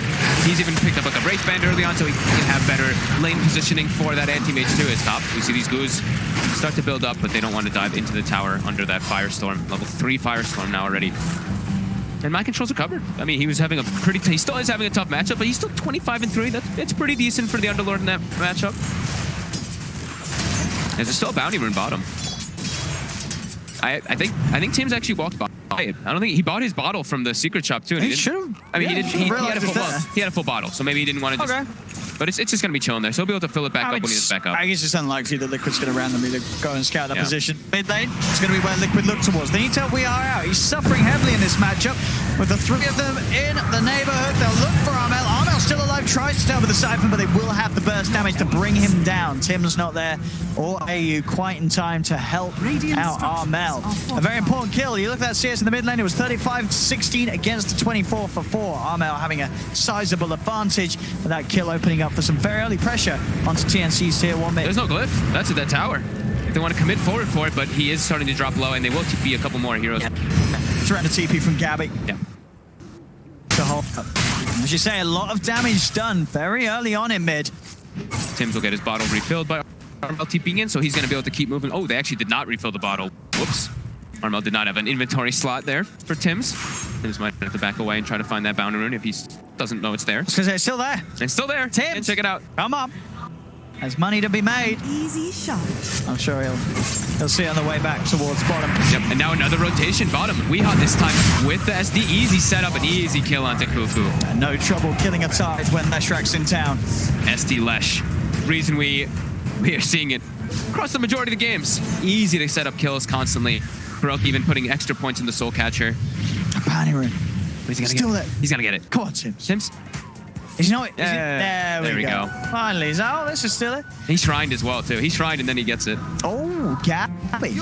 Look at the kill on mind control. Always going to be one of those lanes where you have to watch out for that. This mind control Underlord very vulnerable to the armor reduction and chase of the Bristleback in lanes. And just the sheer right-click damage, right? That's what we're talking about with the Warpath. You get that 15% faster and those 22 damage per stack. So plus 124 on Gabby when he was diving there. Miracle starting to get the basics into his inventory. Ring of Hell stun, so pressure will be kind of harder to put onto Miracle if it's just the Tide alone. Already we've seen Miracle do a good job of getting the CS. It's been slowed down a little bit by Cuckoo's press. Tim's also hovering around in the area, but Miracle, he's hitting the levels. Yeah. And he's hitting a good enough timing with those early items. It's not on Gabby's level, of course, because Gabby's had to, he's been like stacking constantly. He had this super good matchup versus the Underlord, but still not too bad for Miracle. This is where TNC, though, this is still great positioning for them. Like we said, they have to keep this map and keep this game very aggressive. On the hunt here for Tims. Scan out for Liquid will confirm that Tims is still around as Tims starts his TP. And he's going to hide in the trees. Corrupt. A little bit of a stare down. He's not going to look for him. So Tims will be hiding. I guess they almost certainly saw his TP start. He's going to jump out. He's got one more leap. They're still stalking him. That's the setup. See if no, Weehar's already left. So it's just the 2 of them playing around with Tims. They'll slowly kill him. They're gonna find him. I know he's in there. Oh, I mean, surely they know he's in there. They saw him lead this way. Oh, let's look in the mid lane. It's a lot of time wasted. Yeah, back hitting the creeps, Miracle. Mid lane tower just finally get pushed down by Weehar, and Tims will live. That's some space right there for sure. Yeah. And now he can still position him for some arrows too, position himself, but his leap is now back online too. So he can actually start doing something and have an impact on the map as well. He's looking for an arrow, but that's the creep wave coming in. He'll take it, 37 gold. Hey, it's, it's accidental steal of the CS from Cuckoo's like, oh, was that me? Sorry, Cuckoo. Support Miranda's right. They're like, yeah, I didn't mean to hit the I didn't mean to, I swear. I didn't mean to take that CS. Oops, took another range creep. No, just trying to hit the carry. Kuroki's setting up deep vision. This is the protection ward. This ward that Kuroki sets up here is the one where it's like they're gonna set up for smokes or moonlight shadows from behind the tier 2 to try to kill Miracle, and this is where we'll try to spot it out. And it's an unexpected ward this early on, so it's a nice one that he is able to put down that TNC is not gonna be aware of at all. I'm not saying that again. That's all 4 bounty wins going TNC's way once more. Yeah. They're making a lot of money from these bounties. Keeping themselves with this 2K gold lead, TNC. It really is up to Weehaw to be the one to just like run around with his team to look to set up for those bounty runes, because Underlord and Anti-Mage, these heroes, they're not online. They're going to take such a long time to be able to really do any kind of impact in that fashion. As Mind Control, he's got his like phase boots and stuff finished up, but it's going to be tough for him to really make moves around the map, as that's not really what an Underlord does. He kind of just parks himself in front of a lane until he has more points in that pit. And Miracle having to be a little bit careful on that bottom lane as the ghost push comes in from Armel, Kuro. They're pushing two lanes at the same time right now with this creep. This is the speed and pace that he wanted to see. Yep. Like it's coming out from them this time, TNC. Yeah, they're playing versus an anti-mage draft. All you want to do is just keep the fight, close the map, restrict the map, and keep the aggression going. But Weehaw, he's also doing something sneaky. Look at that mid lane. He actually gets a full edict inside the tree line there, chunks the tower down 1,200 health. So they're getting a little bit of a trade, at least for themselves, but TNC pressuring 2 lanes like we were saying. Won't quite find the tier 1 bottom, but they do get the tier 1 top. Gabby's farm continue to skyrocket ahead of any other core on the map right now. And we see the item that's immediately queued up by him. Hood into first item Lotus Orb. He knows he needs to just address the Soul Catcher. Also very good for his teammates too. But mainly for himself as he switches first now, he will buy the medallion. I think the medallion also has its great merits. You can just look the pressure and close the map up and then go to Roche. Gives you that Roche always as well with the goo. They'll finish that tower down bottom. And you know, as soon as Gabby took the tier 1 top, he moves himself to the bottom lane. He says, you know, we can start being really aggressive with this power that he's built up. He's level 11. He knows there's not really much that Liquid can do to touch him right now. It's going to be a lot of dodging around the map from Liquid for quite a while in this game. Trying to set up on mid. Kuro. He's going to be able to find it. We are. Stun timing's hit with ease. Tims is found. GH. Actually finish off that kill. Kuro up to the high ground. Spot out Cuckoo. This is not a fight that Liquid want to try and take, especially with Gabby around. Symbolic Purge from Kuroki will come out to hold Bristleback back. He's sure that Kuro has the space to escape. This is the trio, like we said, Liquid. They're going to run around as 3, look to make kills. The other 2, they're just going to, look, Mind Control pretty much is going to be pushing out lanes for the majority of this one. And Miracle's just trying to soak the space to get this battle period decent timing. So TNT, they got to keep this pressure going. They have to keep looking to make these moves onto the side of Liquid. And they will. They do not want to slow down at all in this game. And the next target's almost certainly going to be the middle. Getting ready to push round Gabby once more, level 12. Gabby continues to farm up those stacks, those jungle camps to keep himself so far ahead. Same importance to be noted the way of Armel looking at Exorcism. He's got it ready to push with once more. Gabby is by his side. Has anyone actually queued up the Atos? It looks like Jules is going to be the choice here for both Tims as well as Armel. So no Atos to go for that like extra catch. Of course, it's pretty easy to just click counterspell for an anti-mage, but it's got to be a little bit limited on their disables, but they still will have silences if they can find the AM in the side. Yeah, I mean, no, that's very true, yeah. Rod against AM is... I feel like it's good against bad AMs, right? Yeah. Against good AMs, the chance that projectile's hitting him without and pressing E is pretty slim. Unless you're able to sort of get it through a tree line or get it from out of the AM's vision. Yeah, yours being that instant setup could certainly be what allows the DP to get on top of him with the silence. Yeah, or just arrow connecting in, or a lot of ways to time it. TNC's very, very strong with the execution, as we've seen many times. Inside the jungle, Gabby starting to poke. Liquid's going to have a little bit of a look towards it. Midnight Shadow will be used to try and get him out, but the sentry down, they've got the vision. He's going to head over, provide some of the backup that's going to allow him to.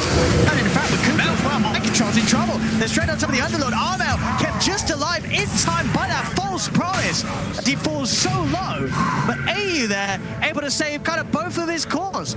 Giving the backup required for Gabby to go in, as well as allowing Armel to pop off on the high ground. Excellent Oracle play. 35 HP. He was 1 hit from dying there. He had both of them. He had his eyes everywhere. He was making sure that nobody gets ignored on his team. Well, he's a platinum tier Oracle, right? He's got level like 20 Oracle. He's saving everyone. This guy plays his Oracle. And yeah, perfectly set up there to get that defense, and now they'll transition into another tower, and we're going to see map being constricted. That's the style that TNC wants to play in this game. Keep running at Liquid as we see. They do not have damage for that Bristleback. Wow. Even when they had him isolated for quite a few seconds with that Soul Catcher, he still was able to be just fine. See where we are. So he's got the damage to kill Tims in time. The jump out. We'll say no that he does, and Tim's tries to turn, does miss the arrow. Might not matter, and certainly doesn't if Cuckoo's willing to expend the Ravage like that. Pops it down straight away, and Weehaw is taken down for his attempts. Hello, everybody. Hope you're enjoying the stream. We love you. Back to the game, please. Thank you. Thank you. Great setup there. I think using Ravage in this type of game with the slow pace that it is, just kill a core, right? Just Ravage a core. It's going to be worth it most of the time. Miracle is starting to get close to that Battle Fury, about 740 gold away from it. So they haven't been able to find him, at least. That's the good thing. Yep. The silver lining there for Liquid, but look at the rest. 6K gold advantage. All of TNC looking really, really comfortable with the game, how it's been going so far.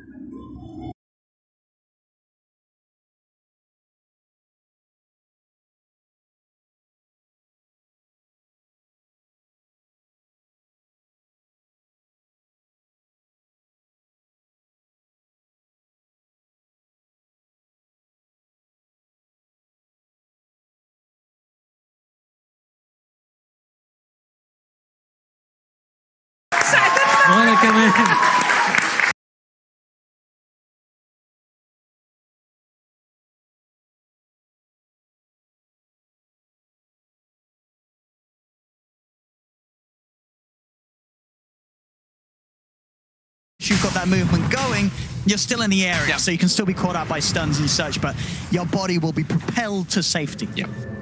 That keeps them alive, and they're going to keep looking to constrict that map. You see that Lotus Orb, that big item that Gabby wants in this game is now picked up. So Soul Catcher, not going to be as much of an issue for himself, at least. And it looks like ultis are pretty much at the ready. You can see they're waiting for at least that Death Prophet ulti to come back online before they put too much pressure. And we see Liquid. If you look at their wards in the map, that's how they want to play. They're just like, all right, we're not, like, don't cross the river. Miracle, you can blink past the river and maybe farm the jungle, but for the time being, crossing the river is a bit of a fearsome one. Weehaw wants to poke here. He may be trying to get some damage here on this bottom tower. And it looks like they're TNC. They're just gonna push the Rosh instead of looking for another tower. Tier 2s are too far. There's no. I think even if Liquid know that this is going on, they cannot fight this. They're not going over here anytime soon. No, this is pretty crazy of them to try to take this fight versus TNC. This is a free Rosh, free ages for TNC without a doubt. Weehaw's taking good advantage of this though. They've identified they're doing Rosh. He's trying to get as much structural damage as possible. They're gonna glyph the wave though, ensuring that he cannot actually push much further. And they poke up for a little bit of action, see if they can find GH Gabby. Oh, he's going to be able to get the snot on him. But the leaps will allow GH to prance himself to safety. TNC not even... Okay, they don't have wards. That's why. I was like, they're not actually putting any deep vision down to watch where the anti-mage is jungling right now. They've actually only placed river wards as well. But we see from this control that they've been able to have 6-6, but they've been very well at moving around the map. Our timing set up there, perfect for Tims, but the disruption comes out from Kuro. We are safe, and maybe even allow for a bit of a turnaround as AU. He's had a fantastic game so far, but getting caught massively out of position there on the front lines and between the members of Liquid. That's going to be a dead Oracle for 20 seconds. And mind control, again, as we say, they try to take any types of opportunities where they can cross past that river and force the waves as far as possible from their base. So TNC has a harder time of making the move. Arrow on arrow act. You can hear GH is going to be the one that connects. And look how long it lasts. Armel is now unstunned. That's a long, long time. That wasn't even the max stun, right? It was not. Gotta watch out for those Rubik arrows buffed up by the old arcane supremacy. Yeah, you know, just a nice 9-second arrow or something could come out. Is that the maths? No, it's less than that. But do the maths. Okay. It's less than that. It's like 7.5. 36% of 5 on top of 5. Like 7. 7. Yeah, what's 7? We'll round up. Just to simplify it for the viewers, you know. Miracle, he's spotted. They're actually hunting for him this time here. They have both heroes with the Yule Scepters possessed around here. Oh, mid lane, what's going on? So we can cancel the TP there, I believe. Gabby. See if we can find this up top there. They try him as our Miracle. He's over to the camp. They do ping it. They know that he's gone for the greed. He's on top here. A little far away. Can they get on top of him? And arrow does fly through. I think that was actually GH's anyway, so. was just being flown through defensively in case anyone was trying to get on top of Miracle. But hey, they achieved what they wanted. Push him away, push onto the tower. Same time, though, Liquid, they're getting objectives themselves. So you've got to watch out and be aware of this. Lesh is pushing powers. We are takes that tier 2 with the help of mind control. They're actually pushing up towards the base on the bottom lane. So for as fast as TNC's playing, they're actually getting a lot of pressure brought back their way by this Leshrac. Yeah, pretty much the perfect moves we see by Liquid, at least in response to that. They see 3-4 heroes set up top. They're like, hey, we have opportunities to go for like the Rat Dota, go for the split push that they need to do it so they can keep getting this farm. And Mind Control pretty much has Solar Crest finished up, so buffing up the AM, it's all about the anti-mage that they're going to be looking to throw everything onto Miracle. And now Miracle, we mentioned some things could be problematic for him, you know, the silence in particular. He almost has the Manta done. Have to be conservative for TNC. This AM is getting online. With that Manta, Miracle, I mean, he only sort of dies if he makes mistakes. We have seen Miracle make some mistakes this TI, so, you know, don't write that off. It may still happen, but as you say, once he has the Manta, it should be a pretty free map for the AM to jump around and keep the farm up high. Obviously, there's still that danger of the pushes coming in and the AM being forced to retaliate to the aggression of TNC. But for the most part, if the game stays at a state where we are able to push out these lanes and shove them out as far as he can to make sure that TNC cannot get this 5-man push together down a lane, space is going to be there for AM to jump around the map very safely. Exactly. I mean, that's literally what they've been doing for the last, like, pretty much the whole game, right? Just Mind Control in one lane, Weehaw in the other one, push it out as far as possible so TNC cannot group up and go for their game-ending play, which we could see them start to set up for here. BKB is finished for Armel. They do want to start really pressing that advantage, try to get these tier 2s, because Liquid, they're getting away with a lot here in this game.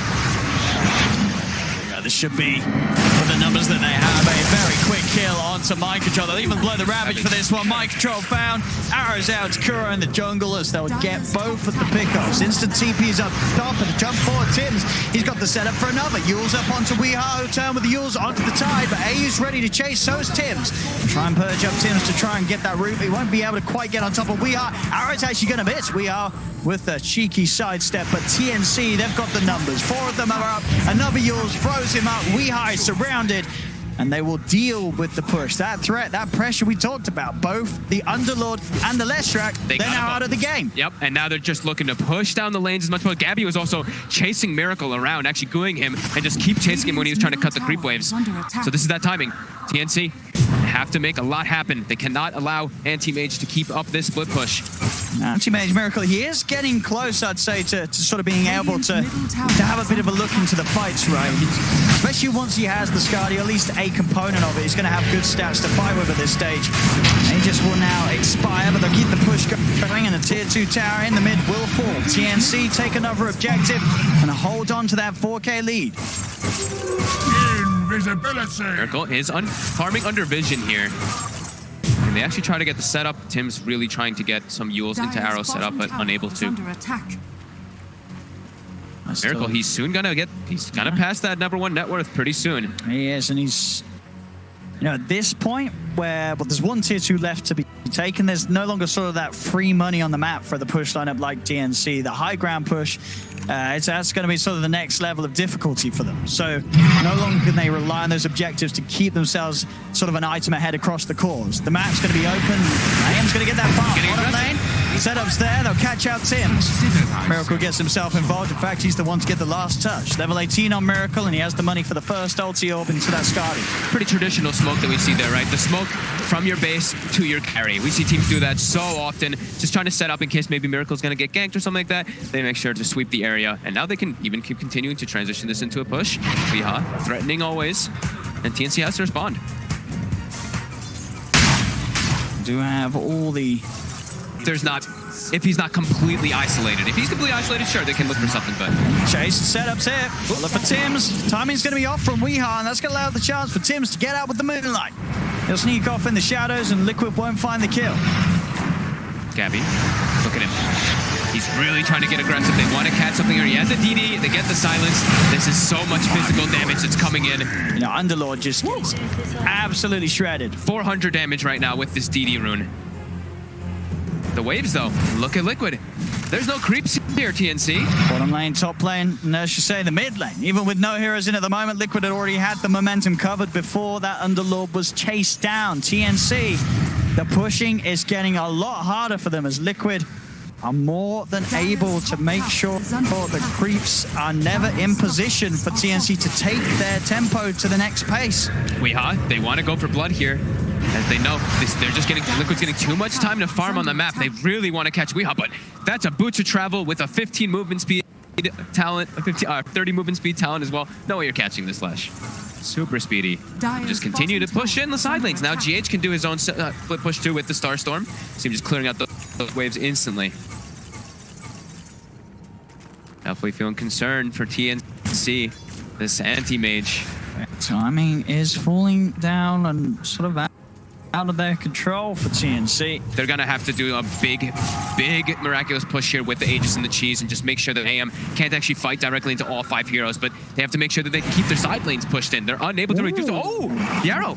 Good little snipe of GH in the trees for Tims. Tims will let's close the gap, but GH is able to get out with the Blink Dagger. No instance of damage in upon him in time to stop him from making that getaway. Yeah, Tim's got a little spooked when he saw the AM illusion, thinking it could be real. 27 minutes in, 8 to 10. Definitely sort of the kills that, as that anti-major looking at the top and being very happy with the state of the game. Hey, look at anti-mage, 330 last hits, 1-0 and 2. Yep. He is getting uncontested farm. He's just blinking around the map freely, and they're not able to get the ward coverage to actually watch him. We've been seeing TNC, they've been getting de-warded quite a lot from Kuroki. He actually got 2 of the recent observer wards, and he's just been moving around the map all over the place, getting them. Just keeping it Miracle safe to farm up the map and then just keep split pushing the side. So they have great reads on the map from how TNC wants to play. You know, TNC, it's pretty telltale how they want to be moving.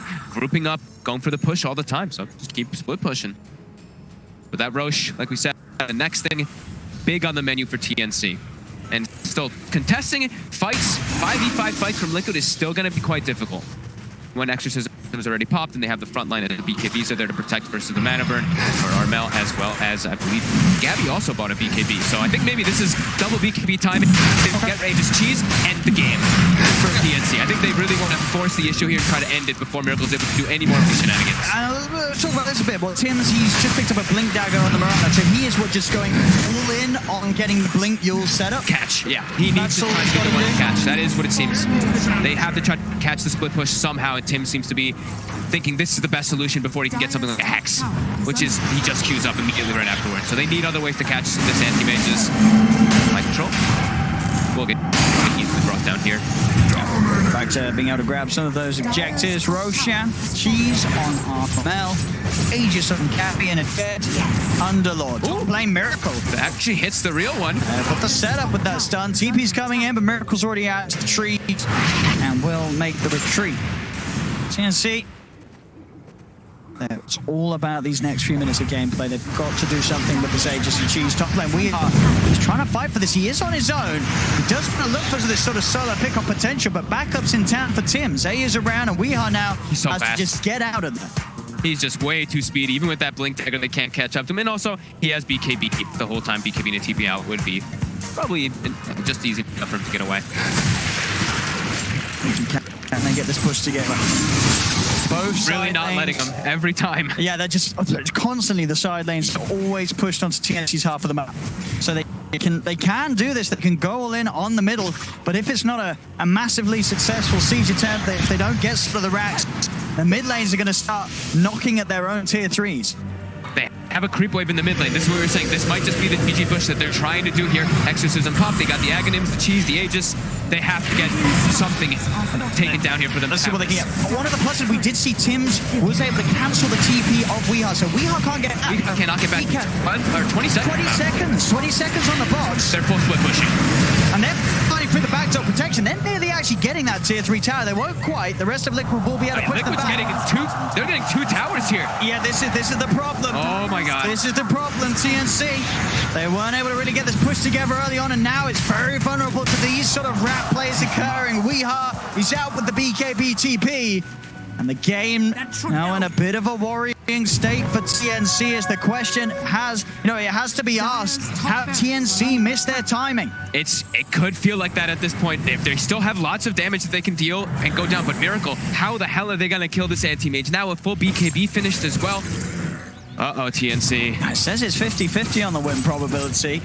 I mean, I guess, you know, Gaben still really sees that chance of TNC being able to run down mid and just, I guess, taking that tier 3, maybe even just going straight tier 4s and Ancients before Liquid was able to react. So take the side lanes, but you look at this anti-mage and you say, well, Miracle, he can go for the rat place, but he can also turn up to the fight. Yeah, he can start turning up to the fights for sure. It really does. It does feel like Liquid have the better control in the game so far here now. Even though TNC, they have Aegis and Cheese, they have to make something big happen. They're gonna smoke. They're gonna try to keep forcing this issue. Right now, they're gonna be parking Gabby actually bottom, so they can have two lanes at least pushing in, so they don't have to worry about some split push where they lose their mid lane creep wave. They'll at least have a bottom wave too. But immediately, Liquid, they're not gonna allow that. They're gonna start trying to fight. Straight in on mid onto Tims. Tims is gone. We'll look towards Armel's. Catcher brings him low upon the BKB. The Miracle's on top of him. He'll pump the cheese. He's back up to full. He's trying to keep himself alive with the Spirit Siphons.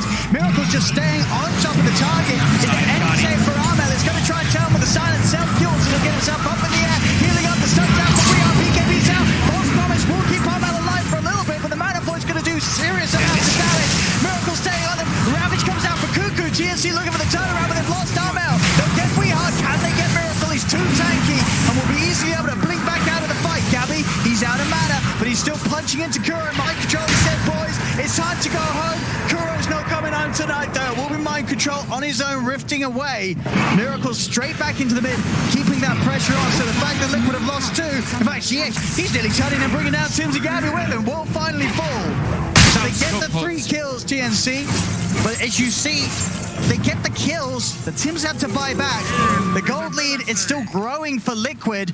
And again, look at those creep waves. Despite the fact that TNC have killed 3, without their Death Prophet alive, it's very unlikely they're going to be able to do anything with this time. Yeah, as soon as they're chasing GH, and Miracle's already blinking away, going for the creep waves. He knows the priority in this game. Just don't ever let them hit your base. And they're not really letting TNC get to that. And we saw the Iascati coming into play there. We see why Miracle picked it up versus these BKBs that TNC were getting. He can just keep the chase on. Oh, he can, and we saw he was just blinking into the high ground next to a tie, gets ravaged. No At this point, it doesn't really matter. The AM, he's out of control. Yeah, he is absolutely out of control. And they do not have that straight physical damage to do. And sure, like Bristleback can deal that hard physical damage, but he's not something like you're like some super physical hero that just like really will just stick on him and kill him, like you see like the Lifesteers, the Basher, Slark, or something like that. Someone who can really just bring it to him. Yeah, Liquid now with a very good control of this game, and they're just keeping the lanes always pushed in. So hard for TNC to make a play. Their lineup really was all drafted around those early pushes. They did a good job of taking over control of the map early on, but they couldn't quite shut down the anti-mage's farm, and now they have some huge problems to deal with.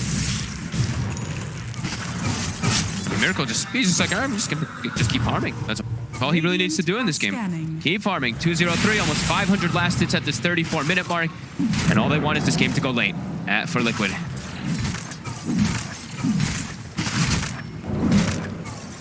Every minute on that clock becomes more and more painful for TNC. We start seeing that tick start happening. Of course, in the Dota Plus, it's really starting to feel that anti-mage's pressure. It's up to a 62% from that 50-50. Once that Aegis and once Armel does die, the Aegis gets reclaimed. And did they actually end up using the cheese as well? They did, Armel. Yeah, they're just using it as well on top. So they've used pretty much everything, and they just keep this push, keep the split push. We are now taking out shrines, it looks like. TNC just running around trying to catch pretty much anything. It's a game of cat and mouse. Liquid really is just controlling the map way better here. Not being caught out either. Into the trees, instant TPs down to the waves down bottom. Miracle just, keeps blinking around just freely. Even when right now, they're starting to have an idea of where he is. But he's jumping in. Hey, you. Quickly has to glimmer himself. Miracle just hitting the shrine alone. Right in the middle of them. What can they do? What can they do about this anti-mage? He's got BKB. He forces AU. He gets it. Do they have the damage? There's a disruption that's going to be able to buy him time. Kuro giving Miracle more than enough chance to pop that BKB and get out of there. Kuro will die for trying to save Miracle and, of course, succeeding. That was, I mean, Kuroki's positioning there was phenomenal. They even saw him, and he's still able to get that perfect disruption. Whew, Miracle definitely looking like he would have gotten brought down there from all that damage. And it's also, Armel did pop the Ghost in the hope that they would have the control to lock Miracle down. So Ghosts And aren't going to be there for TNC to even think about making a play around. And Ravage. They used both of their big long cooldown ultimates and weren't able to find this. Now Weehot, immediately when TNC starts splitting up, he finds an opportunity for a kill. He doesn't have a TP available. He has BKB, so he will be able to just run away. They just can't get a hold of any of these heroes, TNC. No, they cannot. And only the supports getting picked off, and in situations where they do not mind dying at all. Level 25 on Anti-Mage. It's got that extra counter spell, magic resistance. So I don't know how TNC. This looks like an impossible game for TNC right now. It really is. It's been feeling like that for quite a while now. Them. Liquid just addressing the split push. They're just constantly pushing those side lanes throughout the whole game. It really did feel like it was 36 or like 29 minutes where TNC had some like control running around the map, but Liquid just constantly pushing the sides. And you can tell they're probably feeling the same way. They're probably like, this anti-mage is just out of control. The Lumen Gloom. We always, I know a lot of pros, a lot of players have always said it when you're playing versus like these anti-mages and Medusas and stuff, when they're just off the map the majority of the game, the back of your mind, you're just thinking about it constantly. You're like, uh-oh, that ticking time bomb. AM farm rising.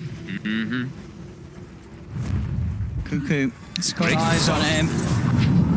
Miracle, he'll turn. Cuckoo has to put the BKB and head back. Liquid, they've got the full team here ready to fight. This time they're not messing around, they're ready to start some action off. Abby will start to look for the lead in, gets himself on top of the Kuro. Should be the first to 48. The stall of grabbing as Miracle locks down onto Armel. They will lose Kuroki, but Miracle's going to start to pick apart the back line as jumps forward up to the high ground for the chase. Mind controller, Weehot burning down Cuckoo. Gabby trying to commit for a kill with his BKBs onto mind control. Oh, the stall GH making sure the mind control can get himself out alive. Miracle and Weehot turn to get themselves on top of Gabby, beginning to burn down the mana. Miracle's over to look towards Tims. The self-heals by sometimes for Tims. He's back down. Armel has got the ghost, but there's already Tims dead. AU as well. It's a buyback from Cuckoo. Can they get any kills out of this? They have found Weehot. Weehot will fall. So TNC are able to find a pretty big kill, taking the Leshrac out, but still such a costly one. A buyback from Cuckoo. Yep. And Miracle's reign continues in this game where they cannot do anything about the anti-mage. GH having a little bit of a showcase right there, having that Stone Ravage from earlier, then also blinking and stealing the False Promise. Some clutch little plays there from him, but Miracle just continuing to keep this split push and keep himself in such a great spot. Looking to pressure Gabby a little bit here. Can't kill him, but get rid of that mana. I mean, how does TNC do it? Is there any sort of item you can look at TNC's lineup and say, well, this combination might at least give them a chance of killing this AM? Because obviously once they do, it's going to be a lot of money. And hey, we've all seen those games where it looks seemingly impossible to lose. This AM free farm hasn't died. Dies once, dies again, no buyback, and game's over. Maybe that can happen, and that's obviously the situation that TNC are trying to force onto Liquid. Looking like a pretty hard one, though, as Cuckoo, he does have a BKB to prevent that mana burn. Fully defensive BKB, though. And back to the Roche pit, we see Miracle go inside. They know there's no ghosts to fight for TNC. Their damage is not there at all if they try to take it to Liquid right now. Gabby will start poking himself toward the front line, but Gabby's also kind of low on mana. Only 300 on him. Well, that's the thing. He loses a cent over and the mana's gone. He's completely out of mana.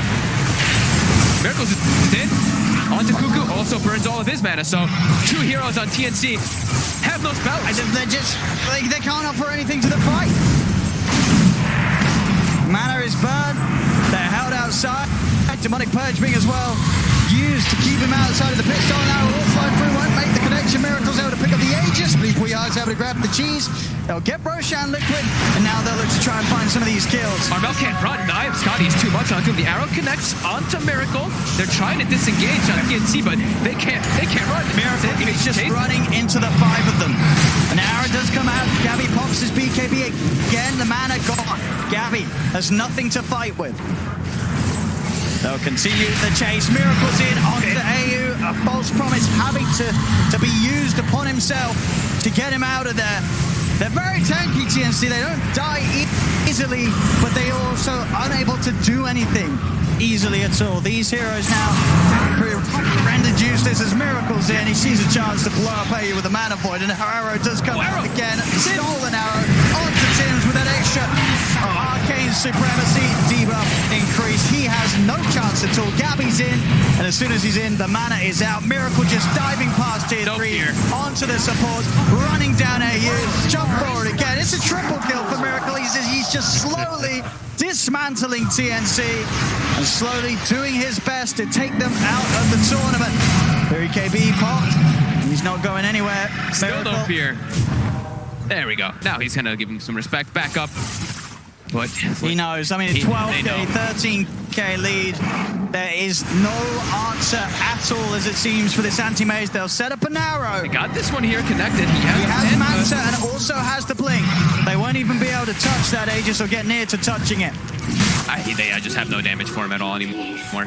He's got the freest game in the world, it seems like, now on this anti-mage, which was the last pick by Liquid, seeming to play around it absolutely perfectly. Just keeping the game split push, 40-minute mark. AM with top network by a long shot. A tithe to the impurities. See, they're able to. What are they able to get themselves close to? We are closing in on a Hex from Armel. The Bloodborne's going to be the item that Gabby is trying to get done for the team. They're looking for some of that single target lockdown, which may give them some sort of a shot of tackling Miracle. They needed these quite a while ago, right? The Hex or the Abyssal Blade, some type of instant type of disable to look for Miracle to catch him when he was doing this, but I mean, he's just at way too much critical mass here. This anti-mage. Seemingly the perfect pick. And you could definitely see and understand what TNC went for. We heard it from Heen. They wanted to play this pace. And this is what's sort of the risk of running this sort of lineup here on the main stage. If you are unable to get the job done by a certain point, things just grind to a complete stop for your lineup. Yeah, and you really are starting to understand why they went for the Underlord as well, right? Just to constantly split push the side lanes out. That's what we've seen that hero used for quite a while. Defend towers and then just park yourself, just push out lanes constantly and just get it onto the other side of the map. And that's really been the name of the game for Liquid. Push lanes. I know Will is probably in the back like, shove lanes, yes! Like, it really is just a definition of this one entirely for Liquid, just keeping past the river after that early game. Shadows take us. Now, they've got a Hex. Picked up the blink and the Hex on Armel. See if it can catch Liquid off guard. They're all grouped together. I mean, that AM kill will be worth a hefty penny. As long as they can bring him down. He's 28 armor and 70% magic resistance. So can they actually have the damage? With Ghosts, with everything committed, if they can get the chain lockdown, that could be one of the options. But besides without... They've got to do it twice. Yeah, without like Death Prophet Ghost, it seems pretty unlikely. Miracle taking 0 damage from that Purifying Flames. And they're just going to get the push going. It's just in the racks. Yep. Ghosts are popped. The Hex, it gets Lotus Orb. It does. He's going to self-pig himself, arm out. And GH even stealing Exorcism as well in the back fight. He did. Oh, he did. Miracle, gonna get stunned up a little bit, but he's just keeping himself shown there for a second, then backs up. But that's what we see. The Ghosts, they have the damage, but can they actually get the catch? This Miracle keeps blinking away. GH has his Ghosts ready to use. He also has a Refresher Shard on Rooming. Oh, okay. Double Exorcism. If only they stacked. Indeed, but just having the duration to be able to push with Miracle again, more than enough time to blink out and away from them. Armel starting to fall low. Just to the illusions. He'll get himself a little bit of hair. Well, a lot of bit of heal from those Ghosts returning in. False Promise being used by AU to try and get him out back to safety.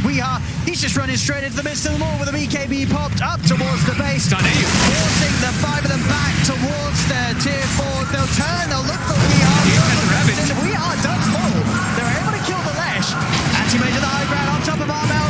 And he quite finishes above this BKB's finished. GH with a refresher shot force. He's up to the high ground and has that Ravage ready to play with. Armel is dead without buyback. AU's dead as well. GH is in. Stolen Ravage out onto the 3 of them. They'll lift up the Bristleback, slam him back down. Gabby's out of the game. Miracle's moving in. There'll be a buyback from Gabby.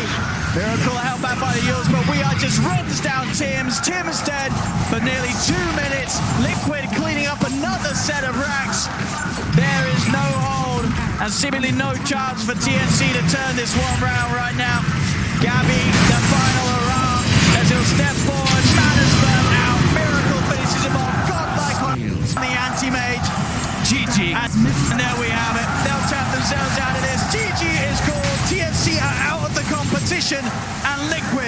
Game 2 victory will move on 2-0.